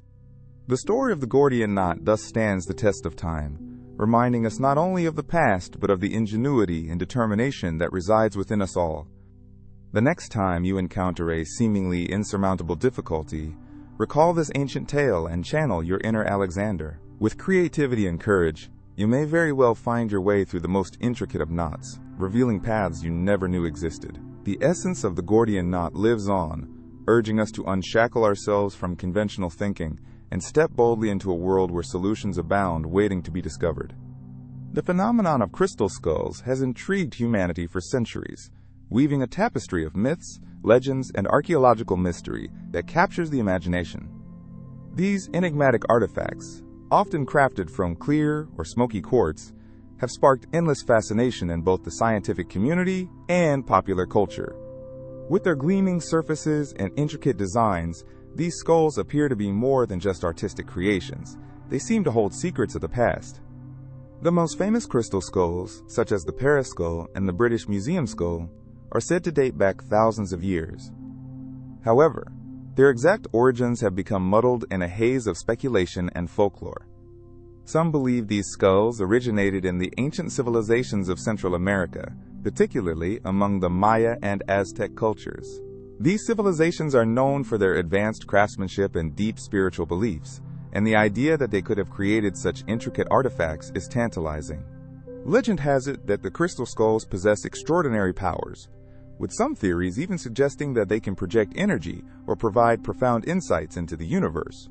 An especially captivating tale suggests that there are 13 crystal skulls scattered throughout the world, each one imbued with its own unique energy, and together they form a sort of cosmic map. According to this myth, The revelation of all 13 skulls could lead to a new era of enlightenment for humankind.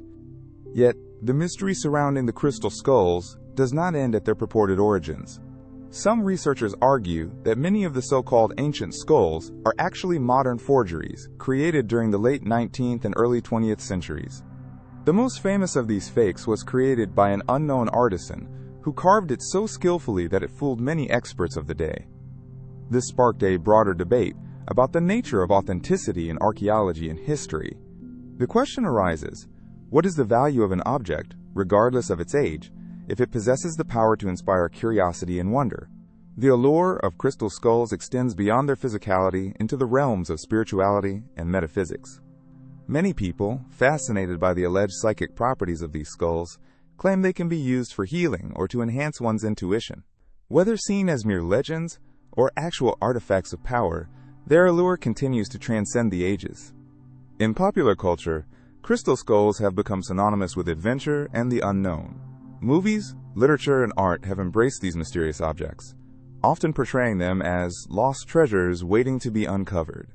Steven Spielberg's Indiana Jones and the Kingdom of the Crystal Skull reintroduced the world to the Crystal Skull lore, blending fact and fiction in a thrilling narrative that captivated audiences and reignited interest in these enigmatic artifacts. Exploring the cultural significance of crystal skulls leads us to their representation in various belief systems. In some traditions, skulls symbolize mortality and the spiritual journey beyond life. They act as reminders of our connection to the earth and the universe, serving as vessels for wisdom and guidance. The aesthetic appeal of crystal skulls is complemented by their deep symbolic meaning, creating a connection that resonates with people from all walks of life. Digging deeper into the mystery, some researchers have attempted to apply advanced technology to study the crystal skulls more thoroughly. Through methods like CT scans and detailed microscopic analysis, they seek to uncover the techniques and tools used to create these marvelous artifacts. Such studies have revealed fascinating insights, including the possibility that certain skulls may have been carved with advanced techniques not known until much later in history. This leads to further questions. Were the artisans who created these skulls far more advanced than previously thought? Or were they tapping into some ancient knowledge that has been lost over time?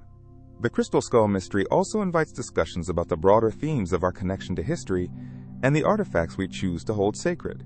As people seek to understand their past, they often look to artifacts that embody the mysteries of human experience. Crystal skulls, with their beautiful craftsmanship and enigmatic narratives, encourage this exploration. They inspire us to delve into the unknown, to seek connections between cultures, and to question the nature of our existence. In conclusion, the allure of crystal skulls lies not only in their physical beauty, but also in the mystery and intrigue surrounding their origins and meanings. Whether they are viewed as ancient artifacts of power, modern creations entwined with our fascination, or symbols of our deeper connections to the universe, crystal skulls continue to inspire curiosity and wonder. With each passing generation, their stories evolve, weaving new threads into the rich tapestry of human history and mystique, inviting us to explore the shadows of the past while contemplating the beckoning light of our future. The Bermuda Triangle, a region in the western part of the North Atlantic Ocean, has long captivated the imagination of adventurers, scientists, and curious minds. Defined by the points of Miami, Bermuda, and San Juan, Puerto Rico, this area has become infamous for a number of mysterious disappearances of ships and planes over the decades. But what lies beneath these tales? Let's embark on a journey to explore the various theories and debunked myths surrounding the enigma of the Bermuda Triangle. One of the earliest accounts of bizarre incidents in this area dates back to 1918, with the disappearance of the USS Cyclops, a Navy cargo ship with over 300 men on board. The ship vanished without a trace after leaving Barbados, and despite extensive searches, no wreckage was ever found. This incident marked the beginning of an era of fascination and speculation about the Bermuda Triangle. Many theories attempting to explain the high incidence of disappearances have emerged over the years. One popular explanation is the idea of the underwater geological features in the area. For instance, the Bermuda Triangle is home to a series of underwater mountains and deep-sea trenches. It's argued that rogue waves, sometimes reaching heights of over 100 feet, could arise suddenly, overwhelming even large vessels. These natural phenomena can contribute to a ship's sudden disappearance. Another captivating theory revolves around the concept of magnetic anomalies. This hypothesis suggests that the Bermuda Triangle is a zone of unusual magnetism that could interfere with navigational instruments. Some pilots and navigators have reported experiencing sudden changes in compass readings when traversing this area, leading to potential navigation issues. However, scientific studies have largely debunked this myth, demonstrating that the Earth's magnetic fields do not behave erratically within the triangle. Human error is often cited as a significant contributing factor to the incidents in the Bermuda Triangle. Given the vastness of the ocean and the challenges of navigating this region, mishaps can arise from lack of experience, bad weather, or simple mistakes. Many aviation safety experts argue that the issue is often misreported. With a high volume of maritime traffic in the area, statistically, some accidents are expected to happen, and rumors can amplify the frequency of these incidents. Another interesting aspect of the Bermuda Triangle phenomenon is the role of weather in maritime history. The region is known for unpredictable weather patterns, including sudden storms and hurricanes. The unpredictable nature of the weather can catch vessels and planes off guard, leading to disastrous outcomes. In fact, data indicates that the frequency of storms in this area is higher than in other open ocean regions, which should be considered when analyzing disappearances. Moreover, the lore surrounding the Bermuda Triangle has been enhanced by a myriad of stories, many of which lack verifiable evidence. For instance, one infamous narrative claims that an experienced pilot and crew vanished while flying over the region, only to materialize in a different decade or dimension. Such tales, while intriguing, tend to lean into the fantastical and often lack credible substantiation. Despite vivid stories, many investigations have illuminated the reality behind the legend. The U.S. government has not recognized the Bermuda Triangle as an area of significant danger. In fact, various studies have concluded that the incident rate in the Bermuda Triangle is comparable to that of other heavily traveled regions of the ocean. Another common myth concerns the existence of Atlantis, the legendary lost civilization. Some enthusiasts theorize that the ruins of Atlantis lie at the bottom of the Bermuda Triangle, contributing to the area's mysterious aura. However, archaeological investigations have found no evidence to support this assertion, leading most to consider it an intriguing story rather than a plausible truth. In recent years, scientists and researchers have made significant strides in understanding this complex region. Equipped with advanced technology and oceanographic instruments, they have been mapping the ocean floor, studying deep-sea currents, and more. This research aims to provide deeper insights into natural factors that could explain the disappearances, such as methane hydrate eruptions, which can reduce water density and cause ships to sink. In conclusion, the enigma of the Bermuda Triangle is a combination of real phenomena, human narratives, and exaggerated myths. While it remains a subject of fascination, the reality is often less mysterious than the stories suggest. The area does not possess any supernatural powers, nor is it defined by bizarre phenomena. Instead, human error, environmental factors, and navigational challenges appear to paint a clearer picture of what may have occurred. The allure continues, drawing in adventurers, researchers, and curious observers alike, all eager to uncover the secrets of the ocean deep. The story of the Bermuda Triangle serves as both a reminder of humanity's enduring sense of wonder and the importance of investigating the world around us with a measured, critical eye. The story of Atlantis is one of the most captivating tales from ancient history. This legendary island, described by the philosopher Plato more than 2,000 years ago, continues to fascinate people around the globe. Many wonder if Atlantis was a real place, a figment of Plato's imagination, or a blend of both. To truly explore this enigma, we need to delve into the origins of the tale and the many theories surrounding it. Plato first introduced Atlantis in his dialogues, Timaeus and Critias. According to him, Atlantis was a powerful and advanced civilization located beyond the, quote, Pillars of Hercules, which we know today as the Strait of Gibraltar. He described it as a utopian society, flourishing with great wealth, impressive architecture, and an intricate political system. The Atlanteans enjoyed a golden age marked by advancements in technology and culture. However, as their power grew, so did their hubris, leading them to attempt to conquer other regions, including Athens. In the end, according to Plato, the gods punished Atlantis for its pride, causing it to sink beneath the waves in a single day and night of catastrophic events. Over the centuries, the idea of Atlantis has sparked immense curiosity, leading to numerous hypotheses regarding its existence or complete fabrication. Some scholars believe that Plato might have based this tale on actual events or locations, possibly influenced by the Minoan civilization. The Minoans were well known for their advanced society and impressive palaces on the island of Crete, which met a sudden decline around 1450 BC due to a massive volcanic explosion on the nearby island of Santorini. This cataclysmic event could have inspired Plato's description of Atlantis as a civilization that met a sudden and dramatic end. Another theory suggests that Atlantis could be linked to the Aztec or Inca civilizations in Central and South America. The grandiose cities of the Aztecs, like Tenochtitlan, or the Inca marvel of Machu Picchu, reflect the sophistication of a civilization that could parallel Plato's description. Some researchers have sought connections between the geographic features described in Plato's accounts and various sites in South America, adding to the speculative tapestry of this enigmatic tale. On the other hand, some skeptics argue that Atlantis never existed.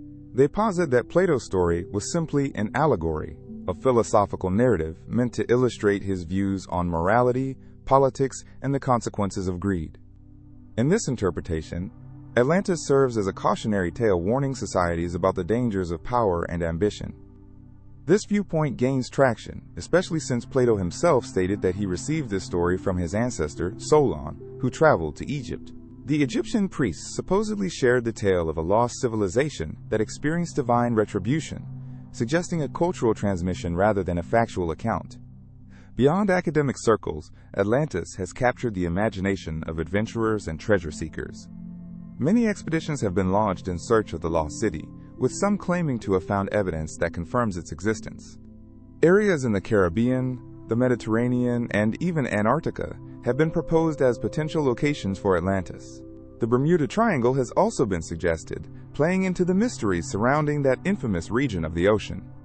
In modern times, popular culture has embraced the story of Atlantis, infusing it into literature, films, and video games. Movies, such as the animated feature Atlantis: The Lost Empire, explore the idea of a technologically advanced civilization, hidden away from the rest of the world. Works of fiction and fantasy often draw upon the mystique of Atlantis, shaping it into a setting that fascinates audiences. The allure of lost civilizations captivates the human spirit, igniting our sense of adventure and curiosity about what lies beneath the ocean's depths. The fascination with Atlantis is not solely about the city itself, but also what it represents. It embodies the idea of a perfect society, a glimpse into human potential and the fragility of greatness. It serves as a reminder of how quickly civilizations can rise and fall. The search for Atlantis is intrinsically linked to our quest for knowledge, understanding our own history, and questioning the narratives that define our existence. As we ponder the mystery of Atlantis, we are encouraged to think deeper about the nature of truth, legend, and the lessons hidden within our stories. Whether Atlantis exists or is merely a reflection of our hopes and fears, its legacy endures. It invites us to display our imagination and explore the unknown, driving us to ask questions about our own civilizations and what it means to be powerful and advanced. In an age when the urgency of environmental and societal challenges looms large, the story of Atlantis becomes even more poignant. Do we learn from our past, or do we repeat the same mistakes? The tale of Atlantis continues to challenge us to reflect, seek answers, and ultimately find our path in the ever-changing narrative of civilization. The story of the Amazon warriors has captivated the imaginations of many for centuries. These legendary female warriors are often depicted in myths and stories, wielding weapons with strength and bravery. But were these fearsome women rooted in reality? Let's explore the fascinating connection between myth and history. The Amazons have their origins in ancient Greek lore. This mysterious group of warrior women appeared in various texts, including those by Herodotus, Homer, and later writers like Plutarch. According to these accounts, the Amazons lived in a society separate from men, focusing on martial prowess and independence. They were often described as skilled horse riders and archers, engaging in fierce battles with neighboring tribes and even Greek heroes. Scholars have long pondered the question of whether these female warriors were based on actual historical figures. While the existence of the Amazons as portrayed in myths remains a matter of debate, some historians believe that there is a kernel of truth behind the legends. Ancient civilizations, such as the Scythians, whose territory stretched across present-day Ukraine and southern Russia, had a reputation for training female warriors alongside men. Archaeological discoveries have unearthed graves containing the remains of women buried with weapons, suggesting that they were indeed warriors in their own right. The Scythians and other nomadic cultures often featured strong women. These societies valued the ability to fight and hunt, regardless of gender. Historical accounts describe how Scythian women would participate in warfare, defending their territory with the same vigor as their male counterparts. This blending of roles may have inspired the tales of the Amazons, creating a mythic archetype that transcended cultural boundaries. In Greek mythology, the Amazons were often depicted as being in conflict with Greek heroes, such as Hercules and Theseus. These encounters intensified the allure of the Amazon narrative, presenting them as formidable opponents. The tales were rich with images of fierce battles and dramatic struggles, portraying the Amazons as embodiments of female power. However, these stories were often told from a male perspective, reflecting societal views of women at the time. The idea of female warriors is not confined to Greek mythology. Across various cultures, there are accounts of women taking up arms and fighting alongside men. In Norse mythology, the Valkyries were depicted as shield maidens who selected those who would die in battle and guided them to the afterlife. Similarly, in African history, the Dahomey Amazons, an all-female military regiment of the Kingdom of Dahomey, showcased incredible bravery and effectiveness in warfare during the 18th and 19th centuries, further blurring the line between myth and historical reality. As the Amazon stories spread, they became symbolic figures representing female empowerment, freedom, and defiance against traditional gender roles. The appeal of these legendary warriors has endured, influencing art, literature, and modern popular culture. Characters inspired by the Amazon mythos can be found in comic books, movies, and TV shows, portraying women as strong, capable, and relentless in their pursuits. One may also wonder how the Amazonian existence has been interpreted through various lenses over time. Feminist readings of Amazon stories often focus on the societal implications of powerful women challenging patriarchal structures. These interpretations encourage deeper conversations about gender dynamics, power, and liberty throughout history and in contemporary society. Yet, it is essential to recognize that the historical accuracy surrounding the Amazons does not diminish their impact. Whether they existed as a distinct tribe or were simply exaggerated tales of women warriors from different cultures, the legend of the Amazons fuels our understanding of gender, strength, and independence. Moreover, archaeological discoveries continue to surface, providing deeper insights into the lives of women throughout history. These findings push the boundaries of our understanding of gender roles in different societies. Each new discovery adds complexity to the narratives we have come to accept about female warriors and their potential historical counterparts. The legacy of the Amazons resonates in modern discourse about gender equality and women's empowerment. By studying their story, we not only explore ancient battles and myths, but also reflect on contemporary struggles and triumphs. The Amazons serve as a reminder that strong, capable women have always existed. Their stories continue to inspire future generations. In summary, the mythical Amazon warriors offer a blend of history and legend that speaks to the human experience's complexities. They challenge our perceptions of gender and strength and remind us that societies have long recognized the power of women in various roles. While the exact historical realities of the Amazons may remain shrouded in mystery, their influence as symbols of empowerment endures, inviting us to explore the deeper themes of courage, independence, and defiance against societal norms. The narrative of the Amazons is not merely a tale of long-ago battles, but a celebration of strength that transcends time and culture. Edward Teach, known widely as Blackbeard, is one of the most infamous figures in pirate lore.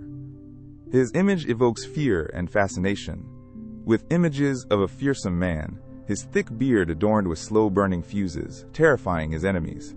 Yet, the portrayal of Blackbeard as an unstoppable barbarian on the high seas stands in stark contrast to the historical reality of his life and actions. To understand Blackbeard's devilish reputation, it's essential to explore how he became a symbol of piracy. During the early 1700s, piracy was rampant in the Caribbean Sea, fueled by the wealth flowing from trade routes. Blackbeard entered this world, quickly rising to notoriety with a combination of strategic cunning and theatrical flair. His flagship, Queen Anne's Revenge, equipped with formidable cannons, served as a testament to his power on the waters. However, much of what we know about him is colored by legend rather than factual accounts, contrary to the image of mindless brutality often associated with pirates. Blackbeard was, in many ways, a shrewd businessman. His tactics were not simply about raiding and pillaging. He often used intimidation and psychological warfare to achieve his ends, leveraging his fierce reputation to scare opponents into surrendering without a fight. His flamboyant style, where he would light fuses in his beard that produced smoke during battles, was not merely for show. It was a tactic designed to create an aura of fear. While he certainly engaged in violent encounters, many of his acts of piracy were strategic maneuvers aimed at maintaining power and control over sea routes, rather than sheer barbarism. Historically, Blackbeard engaged in relatively few battles compared to other pirates of his time. For instance, his most significant conflicts were often with those who challenged his authority or threatened his territory. The famed encounter with Lieutenant Robert Maynard of the Royal Navy illustrates this point. Maynard's ambush of Blackbeard in 1718 was not so much a clash of two great titans, as it was a confrontation between the forces of law and the unpredictability of piracy. Blackbeard's reputation was a double-edged sword. While it granted him commanding power over his crew and enemies, it also brought about his downfall, as those in authority increasingly sought to eliminate him.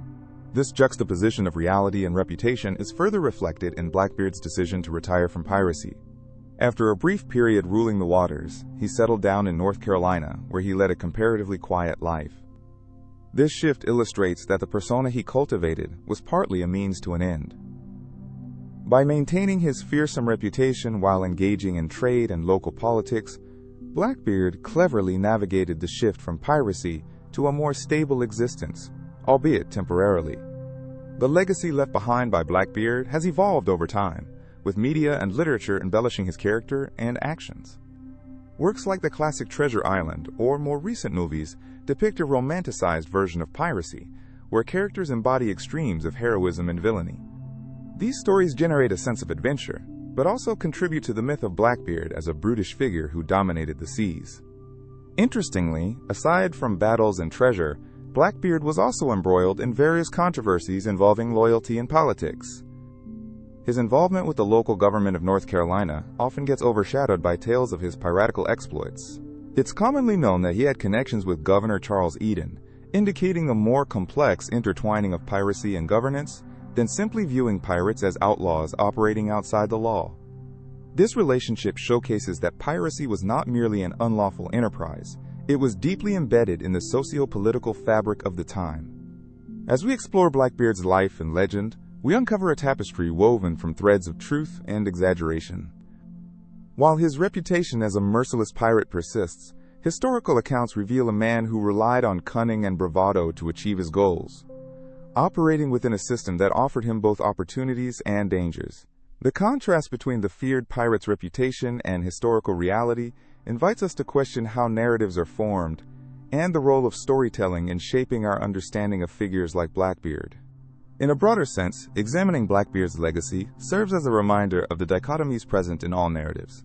Heroes and villains, law and chaos, truth and legend all blur when seen through the lens of time. Blackbeard, with his formidable presence and half-remembered tales, stands as a testament to the power of imagination, while inviting us to delve deeper into the historical nuances behind the lore. When we peel back the layers of the myth, we gain a richer understanding of the man behind the legend, whose life symbolizes the enduring intrigue of piracy and its complex role in history. Grigory Rasputin was a Russian mystic and confidant of the Romanov family, whose life and influence are shrouded in layers of myth and mystery. Born in 1869 in Siberia, Rasputin originally lived a humble life as a peasant and later claimed to have religious visions that transformed him into a wandering monk.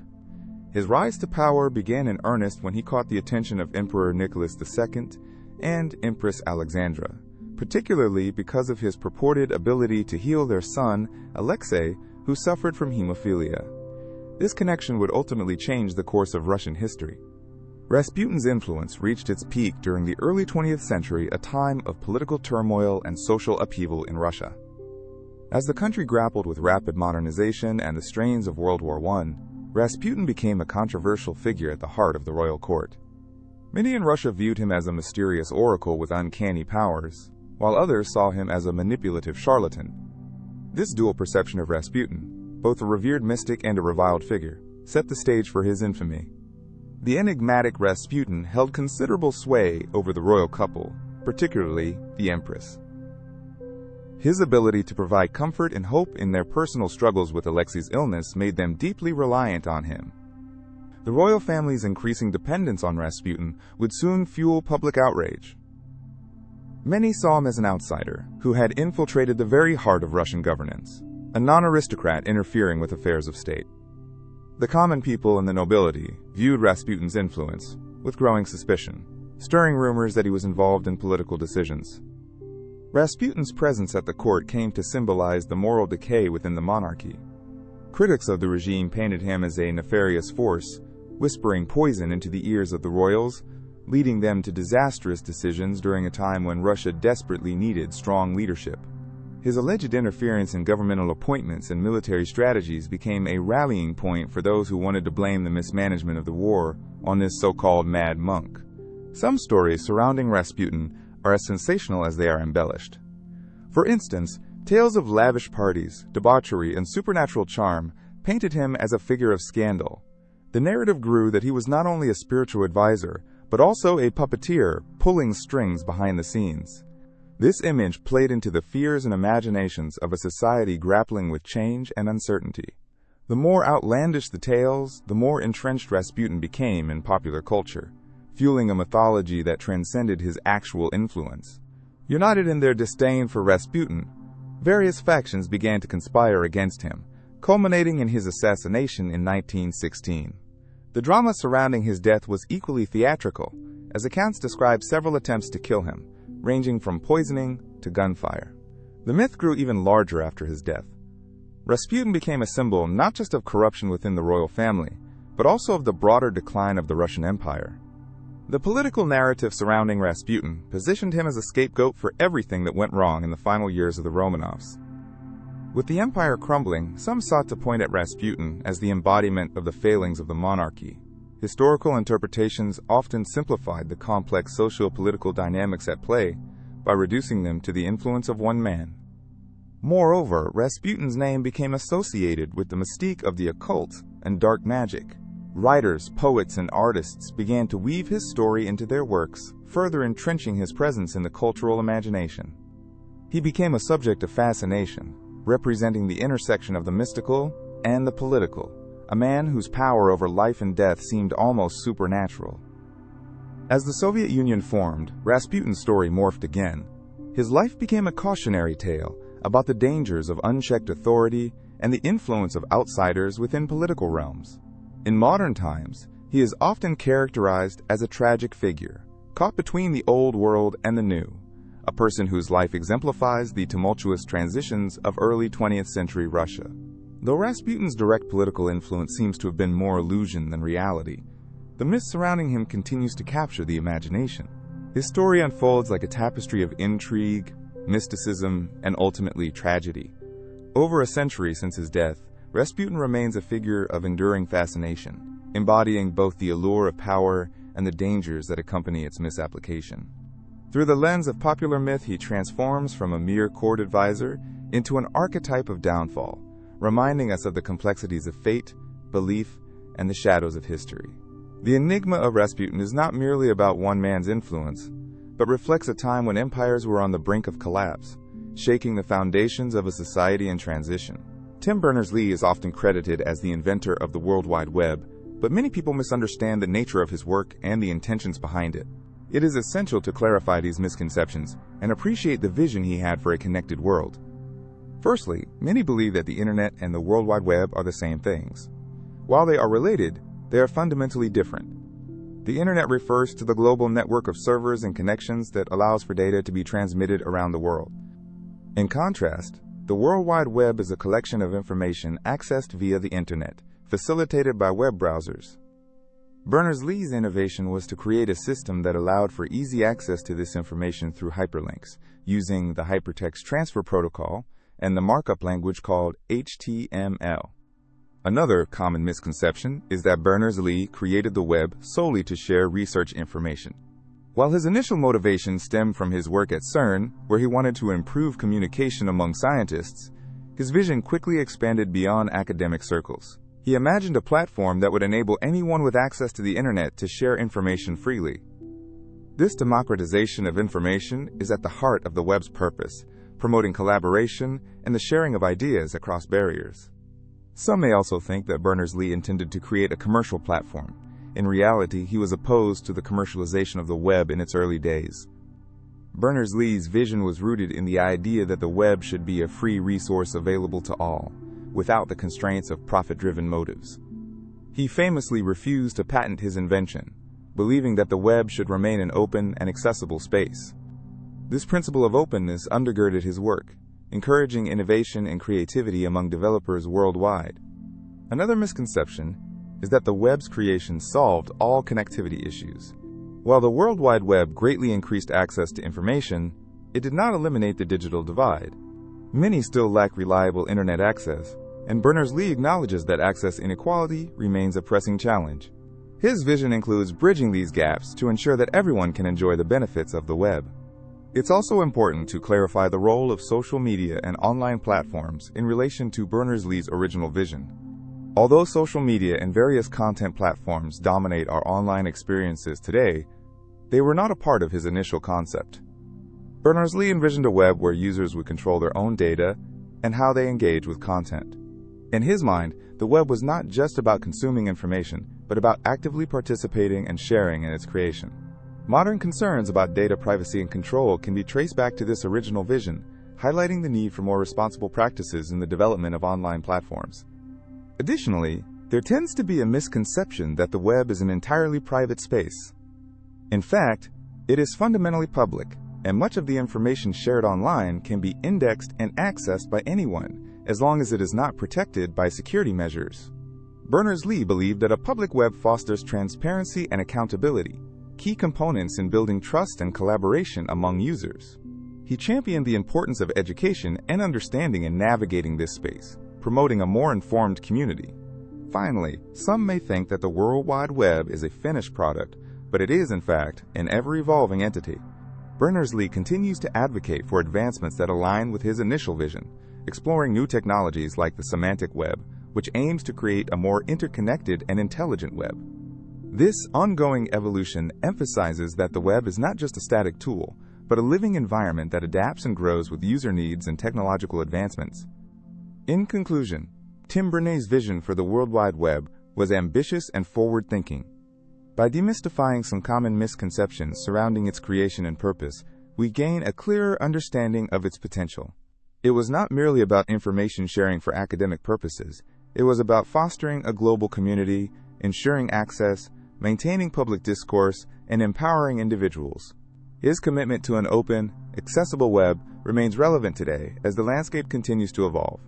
By embracing these foundational elements, we can help shape a future for the web that aligns with Berners-Lee's original aspirations, making it a tool that benefits all of humanity. The Forbidden City, an architectural marvel in the heart of Beijing, is steeped in history and enigma, captivating the imagination of millions who venture to uncover its secrets. Originally built in the early 15th century during the Ming Dynasty, this vast palace complex served as the imperial palace for 24 emperors over a span of nearly 500 years. With its stunning golden roofs, ornate decorations, and intricate layout, the Forbidden City is more than just a residence. It's a testament to the opulence of imperial China. One of the most fascinating aspects of the Forbidden City is its name, which invokes a sense of mystique. It was essentially off-limits to the common people, hence the term forbidden. This exclusivity reflects the hierarchical nature of Chinese society during its imperial period, where access to the emperor and his court was tightly controlled. Only a select few, such as high-ranking officials and foreign dignitaries, were allowed beyond the massive red walls that enclosed the complex. The architecture of the Forbidden City is a masterpiece in itself, covering approximately 180 acres. It consists of nearly 1,000 buildings, all meticulously arranged to adhere to the principles of feng shui and ancient Chinese cosmology. The layout symbolizes a miniature version of the universe, with the emperor at the center, representing the sun, surrounded by the earth and the celestial realms. As visitors walk through its grand halls and courtyards, they can feel a connection to this ancient worldview, a glimpse into how emperors regarded their authority as divinely ordained. One striking feature of the Forbidden City is its color scheme. Red and yellow dominate the landscape, with red symbolizing happiness and good fortune, while yellow, reserved primarily for the emperor, signifies power and royalty. This vibrant palette not only enhances the visual appeal of the architecture, but also serves as an enduring symbol of the imperial glory that once flourished within these walls. Interesting myths and stories abound regarding the lives of the emperors and the courtiers of the Forbidden City. One such tale is about the legendary Empress Cixi, known for her immense power and influence during the late Qing dynasty. Intriguingly, Cixi began her life as a lowly concubine and, through her cunning and political acumen, rose to become the de facto ruler of China. It is said that her presence was so commanding that even an emperor had to think carefully before crossing her. Some stories delve into the mysterious and sometimes tragic fates that befell the emperors of the Forbidden City. For instance, the tragic tale of Emperor Yongzheng illustrates the high stakes of palace life. Known for his great intellect and administrative abilities, he took great efforts to maintain control over the court. Rumors swirl around his sudden death, with some believing it was of natural causes, while others whisper of poison and palace intrigue. Such stories reflect the tumultuous nature of life within these storied walls and the ever-present tension between power and vulnerability. In addition to its rich history, the Forbidden City is laden with tales of hidden treasures and secret chambers. Folklore suggests the existence of a treasure room containing vast riches amassed over centuries. Legends speak of golden artifacts, precious jewels, and ancient scrolls hidden within secret passages known only to a select few. Though many of these tales may be exaggerated, they add layers of intrigue to a place that has already been a center of mystery for centuries. Not only does the Forbidden City have a storied past, but it also plays an important role in understanding the evolution of Chinese culture. As one explores the gardens, sculptures, and artworks housed within the complex, you encounter pieces of history that reveal much about traditional Chinese beliefs, aesthetics, and social structures. The beautiful landscape of the palace grounds exemplifies the harmonious relationship between architecture and nature, a fundamental principle ingrained in Chinese culture. In recent years, the Forbidden City has become a beacon for tourists and scholars alike, offering a space for those eager to learn and engage with Chinese heritage. Its profound significance is celebrated through art exhibitions and cultural events that seek to preserve the stories of those who once walked its halls. The site is not just a monument frozen in time.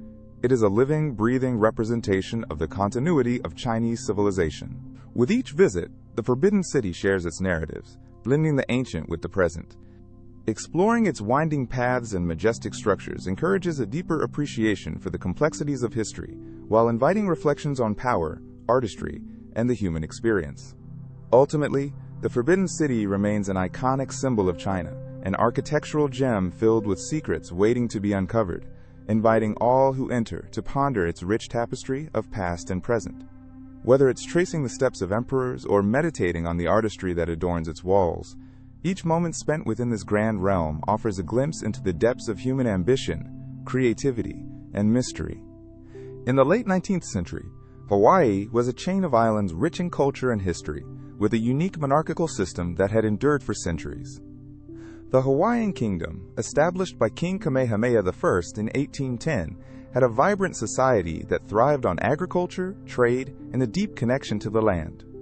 The last queen of Hawaii, Liliuokalani, came to power in 1891, following the death of her brother, King Kalakaua. She was a woman of vision and strength, determined to preserve the traditions and sovereignty of her people. Queen Liliuokalani's reign was marked by her dedication to fostering the Hawaiian culture and safeguarding the rights of her subjects. She was a talented composer and an advocate for the Hawaiian language. One of her most famous songs, Aloha Oe, captures the spirit and beauty of Hawaii. However, as she took the throne, her kingdom was facing enormous pressures from foreign interests, particularly from American businessmen and the growing influence of the United States. The backdrop to her reign was a tumultuous time in Hawaiian history. The arrival of American missionaries in the early 1800s brought changes to Hawaiian society, introducing Western ideas and religions. The sugar industry became an economic powerhouse, and many plantations were owned by American interests. By the time Liliuokalani ascended to the throne, foreigners had significant control over Hawaii's economy and politics. In 1887, King Kalakaua was forced into signing the Bayonet Constitution, a document that stripped much of the monarchy's power and granted more authority to a group of wealthy American and European men. This constitution limited the electorate, disenfranchising many native Hawaiians, and effectively reduced the Hawaiian monarchy's sovereignty. When Liliuokalani decided to push for a new constitution that would restore power to the monarchy and the native Hawaiian people, tensions reached a boiling point. In January 1893, amid increasing unrest and agitation from American and European business interests, including a coup led by the Hawaiian League, a group of non-Hawaiians who desired to overthrow the monarchy, the tide began to turn against the Queen. They feared her intentions to return power to the monarchy would threaten their economic interests. On January 17, 1893, the coup took place. A group of Hawaiian League members, supported by U.S. military forces, occupied key sites in Honolulu, including the government building. Queen Liliuokalani found herself facing unimaginable odds. She attempted to negotiate peace and avoid bloodshed, but soon realized the gravity of her situation. As her forces were outmatched, she made the difficult decision to surrender, believing that this would prevent violence and protect the Hawaiian people. The overthrow marked a significant turning point in Hawaiian history. In the wake of the coup, a provisional government was established, led by Sanford Dole, who would later become the president of the Republic of Hawaii. The new government sought to annex Hawaii to the United States, a goal that was achieved in 1898 through the Newlands Resolution, despite widespread opposition from native Hawaiians. Queen Liliuokalani's legacy endured beyond her reign. After her dethronement, she remained a symbol of resilience and hope for her people. She continued to advocate for the rights of native Hawaiians and spoke out against the annexation. Her story became a rallying point for those who sought to reclaim their identity and their land. One of the most poignant aspects of her life is the insight into her composed manner in the face of adversity. She often expressed her love for her people and her deep connection to the Aina, or land, that had been central to Hawaiian identity. It was a cultural bond that transcended the political upheaval around her. In her later years, she visited the mainland United States, where she continued to speak on behalf of her people, emphasizing the injustices they faced. The overthrow of Queen Liliuokalani did not extinguish the spirit of the Hawaiian people. Over the years, numerous movements emerged advocating for sovereignty, cultural revival, and political recognition. The Queen's story has become an integral part of Hawaiian history, a testament to the strength of a woman who fought against overwhelming odds, and she is revered today as a national heroine. The events surrounding Liliuokalani's life and reign highlight the complexities of colonialism and imperialism. Her journey reflects the struggle of indigenous peoples around the world to maintain their cultural identity in the face of external pressures. Today, many continue to remember her legacy, honoring her contributions not only to Hawaii, but also to the broader narrative of resilience and sovereignty. In remembering her, we gain insight into a pivotal chapter in history and the enduring spirit of a culture that continues to thrive in the modern world. Anne Boleyn, the second wife of King Henry VIII of England and the mother of Queen Elizabeth I, is one of history's most fascinating figures. Her life, filled with passion, political intrigue, and eventual tragedy, has led to countless myths and legends. One of the most enduring and peculiar of these myths is the story of her supposed 6 fingers. This strange tale reveals much about the cultural attitudes of the time, the politics surrounding her life, and how rumor could impact a person's reputation. The myth of Anne Boleyn's 6 fingers seems to have originated from her political opponents. It served as a tool to undermine her position and credibility. In a time where personal appearance was closely tied to one's virtue and capability, rumors about physical imperfections carried heavy consequences. The notion of someone being, quote, deformed, especially in the royal court, could be seen as a reflection of one's moral character. For instance, the idea that Anne had 6 fingers was used to suggest that she was unnatural, or even a witch, which played into the common fears and superstitions of the day. Interestingly, there were accounts from people who knew Anne that described her as strikingly attractive, with her dark hair, graceful mannerisms, and lively intelligence. Those who supported her often depicted her as an elegant and captivating figure. The contrast between these positive descriptions and the negative imagery promoted by her enemies highlights how politics and personal reputation were often at odds in Tudor England. Another layer to this myth is how rumors tended to circulate within the court and society. In a world dominated by intrigue, gossip could be both a weapon and a shield. The court of Henry VIII was filled with tumultuous relationships, rivalries, and fierce ambition. The spread of unfounded claims about Anne's appearance illustrates how powerful figures could manipulate perceptions to achieve their own ends. It is also worth noting that Anne was ultimately seen as a rival to the established order, representing a challenge to the male-dominated power structures of the time. Furthermore, the rumor of her 6 fingers also ties into broader themes concerning the perception of women in power. Women in positions of authority were often subjected to scrutiny that surpassed that which men faced. This myth exemplifies how Anne's enemies sought to discredit her, not only politically, but also socially. By portraying her as physically and morally flawed, they aimed to sway public opinion against her, portraying her as unfit for the stature she held as queen. Moreover, this myth about her looks can also be viewed within the context of the Renaissance, a period focused heavily on humanism and physical beauty. The era valued not only intelligence and capabilities, but also the importance of an appealing appearance. The idea of being tarnished or impure due to unusual physical features was incredibly significant. Similarly, the 6 fingers myth positioned Anne in a way that aligned with fears and societal norms regarding witchcraft and evil. The story of Anne Boleyn's 6 fingers also underscores the role of historians and narratives in shaping popular understanding. Much of what we know about her comes from a range of sources, including biased accounts, which often aim to serve their authors' motives. This has led to a complex historical narrative that allows for ongoing speculation and interpretation. The ambiguity surrounding her life leaves room for imagination, ensuring that her story remains alluring to historians and the public alike. In the context of modern discussions about beauty, appearance, and power, Anne's story continues to resonate. Contemporary society still grapples with how appearance can dictate perceptions of worth and competency. The myth of Anne Boleyn serves as a testament to the long-standing nature of these societal concerns, illustrating that the politics of image are not a new phenomenon. In conclusion, the myth of Anne Boleyn's 6 fingers is an intriguing narrative that encapsulates the intersection of politics, societal norms, and personal reputation in the Tudor era. It reflects how beauty standards influenced perceptions of authority and how rumors could be weaponized against individuals in power. The story of Anne Boleyn reminds us that history is often a tapestry woven with both truth and myth, a blend that keeps us captivated and curious about the lives of those who came before us.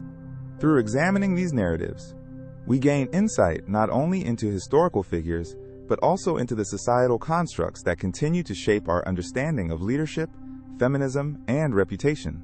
As we explore this captivating tale, we become aware of the impact of storytelling and the relentless pursuit of truth in a world frequently driven by perception.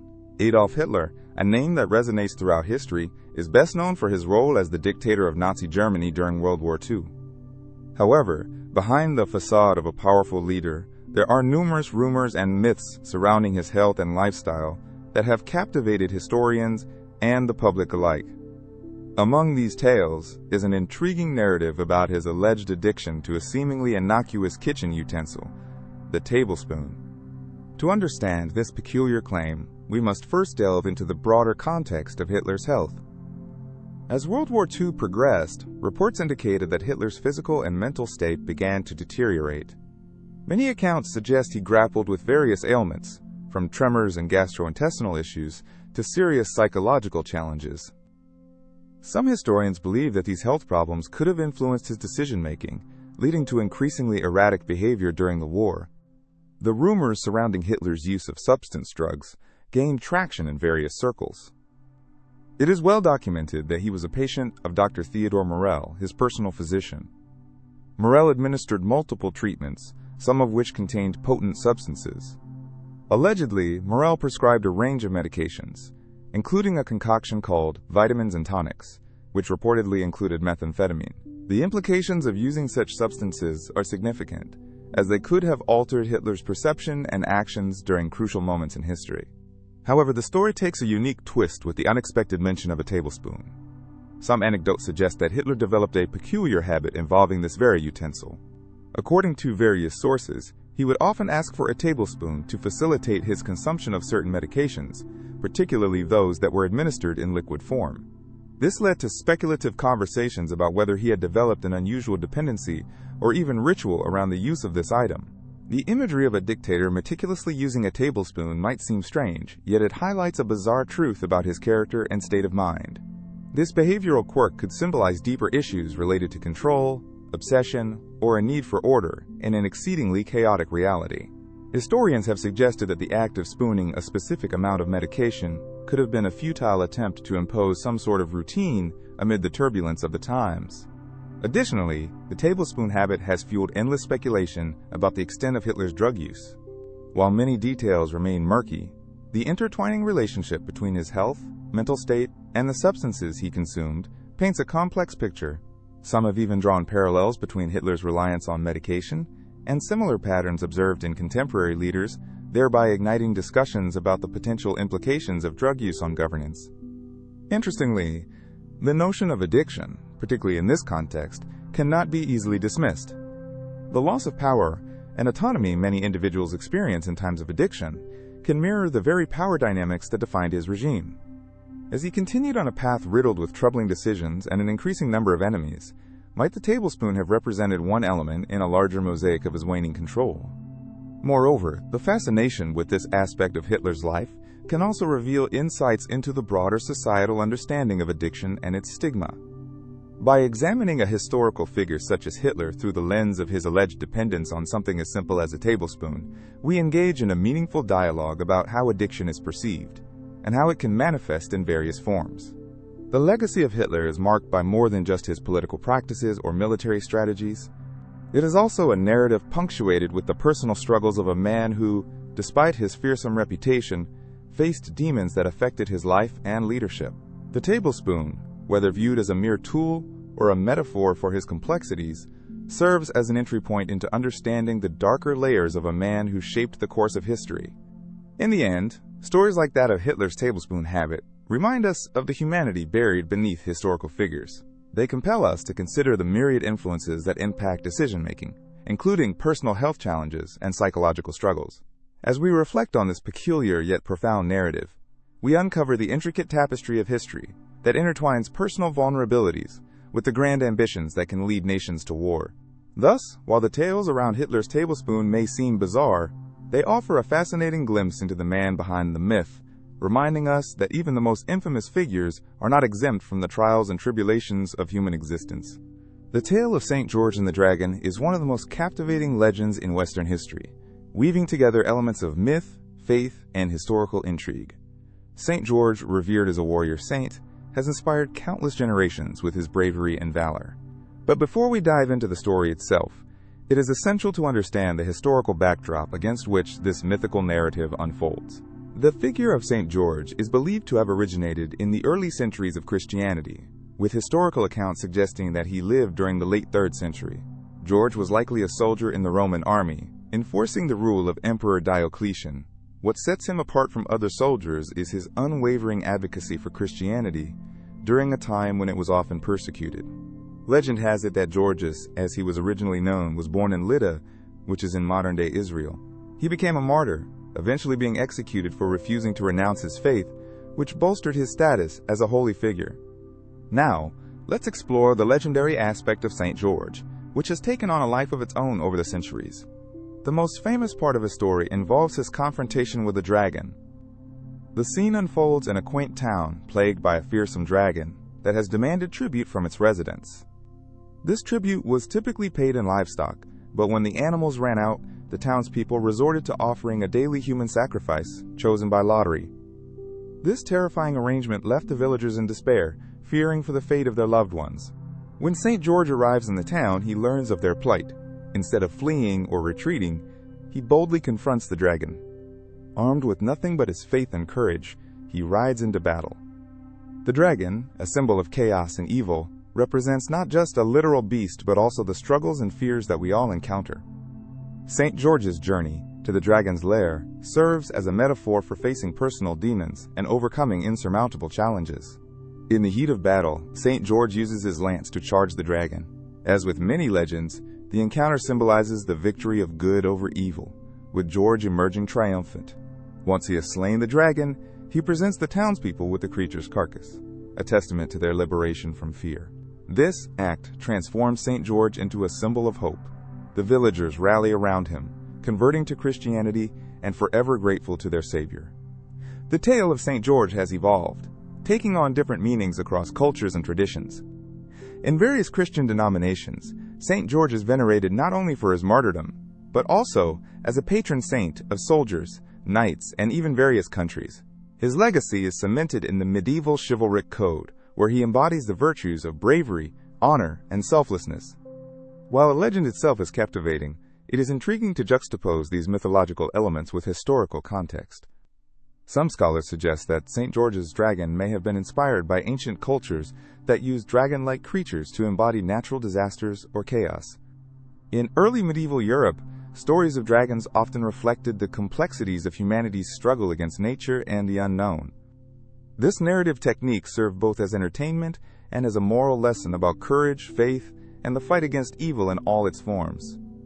The visual depictions of St. George and the Dragon have also played a crucial role in cementing the legend's place in art and culture.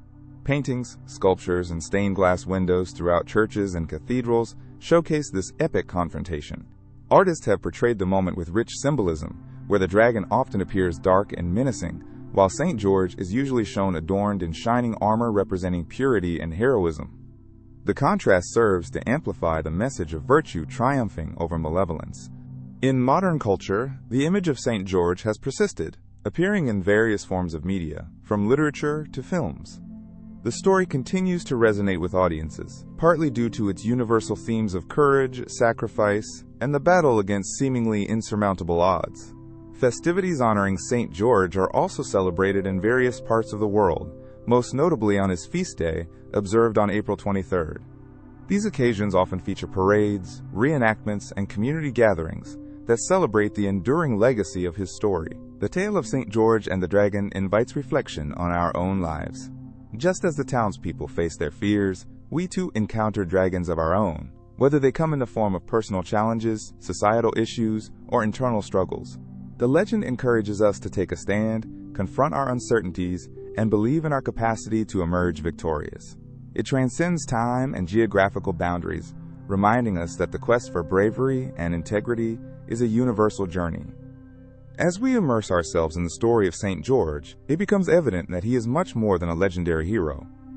He embodies the spirit of resilience that resides within us all, inspiring generations to stand against their fears and live with courage. So the next time you hear the tale of St. George and the Dragon, remember the deeper truths that lie beneath the surface, echoing through history and touching lives across the globe. When you think of London, one of the most iconic symbols that comes to mind is Big Ben. This remarkable landmark, rising majestically above the River Thames, has become synonymous with the very essence of the city. However, there is a fascinating paradox surrounding its name that has led to common misunderstandings. Many people refer to the entire clock tower as Big Ben, but there is much more to the story. Big Ben actually refers to the Great Bell housed inside the Elizabeth Tower, not the tower itself. The clock tower, originally named the Clock Tower, was renamed the Elizabeth Tower in 2012 to honor Queen Elizabeth II's Diamond Jubilee. So when you gaze up at the iconic structure, it is important to remember that you are admiring the Elizabeth Tower, while Big Ben is the name given to its largest bell. The bell that rings out the iconic chimes is indeed a magnificent creation and weighs an impressive 13.5 tons. It was cast in 1856, but the story of Big Ben is not without its share of drama and mishaps. The original bell, named after Sir Benjamin Hall, the Commissioner of Works at the time, cracked shortly after its installation. This unfortunate event led to its replacement with a newly cast bell that continues to resonate through the streets of London today. Interestingly, the nickname Big Ben has been used informally to refer to both the bell and the tower for so long that it has become embedded in popular culture. When tourists snap photos in front of the landmark, often they are oblivious to the specifics of the name and its origins. The clock itself is a marvel of engineering, with its 4 clock faces measuring over 22 feet in diameter each, and its precision continues to impress both locals and visitors alike. The clock mechanism, designed by clockmaker Augustus Pugin, is a piece of history in itself. It boasts an impressive reliability, ringing on the hour and chiming every quarter hour. Each face of the clock features intricate Gothic style, with gold detailing that twinkles beautifully when struck by sunlight. But it's the sound of Big Ben that truly captures the attention of those who visit London. The resounding tone, a deep and clear bell sound, not only marks the passage of time but also acts as a signal for all to take notice. However, it is important to understand that this iconic chime is not just the sound of the bell. It represents a long-standing tradition that has been cherished for generations, echoing the heart of the city itself. As you wander around the area, you might notice how locals and tourists alike pause when they hear the hourly chime. They often find themselves reflecting on the history and significance of this grand structure, even if they don't know all the details about its naming paradox. The awareness of Big Ben and its rich history draws people closer, sparking conversations and shared experiences. Moreover, the tower has witnessed many significant events throughout British history, from celebrations to momentous occasions, rest periods during wars to new beginnings. Big Ben has not only been a timekeeper, but also a witness to the changing landscape of the city and the world beyond. These shared moments amplify its value as an emblem of unity and resilience. As you delve deeper into this topic, it becomes clear that the story behind Big Ben is not just about a clock tower or its bell. It's a tale interwoven with the cultural fabric of London. This landmark continues to inspire countless visitors, evoking a sense of wonder and curiosity. For many, the very mention of Big Ben conjures visions of classic British culture, adorned with historical narratives that add layers to its significance. In summary, next time you hear someone refer to the entire clock tower as Big Ben, you can join the conversation and share the intriguing truth about this remarkable structure. The naming paradox is a reminder of how easily historical nuances can be overlooked by the masses, and how legends grow from simple misunderstandings. So as you look at the Elizabeth Tower, picturing a radiant sunset behind it, or listen to the rich tones of Big Ben fill the air, allow yourself to enjoy the beauty and history of this classic London landmark. Take a moment to understand its true story, and the connection it has to the people, and the momentous events that have unfolded over time. Whether it's your first visit or a long-time dream fulfilled, the experience of witnessing Big Ben means becoming part of a larger narrative that stretches back through the annals of time. As the chimes resound through the streets, let them carry you through centuries of stories and milestones, forever woven into the heart of London.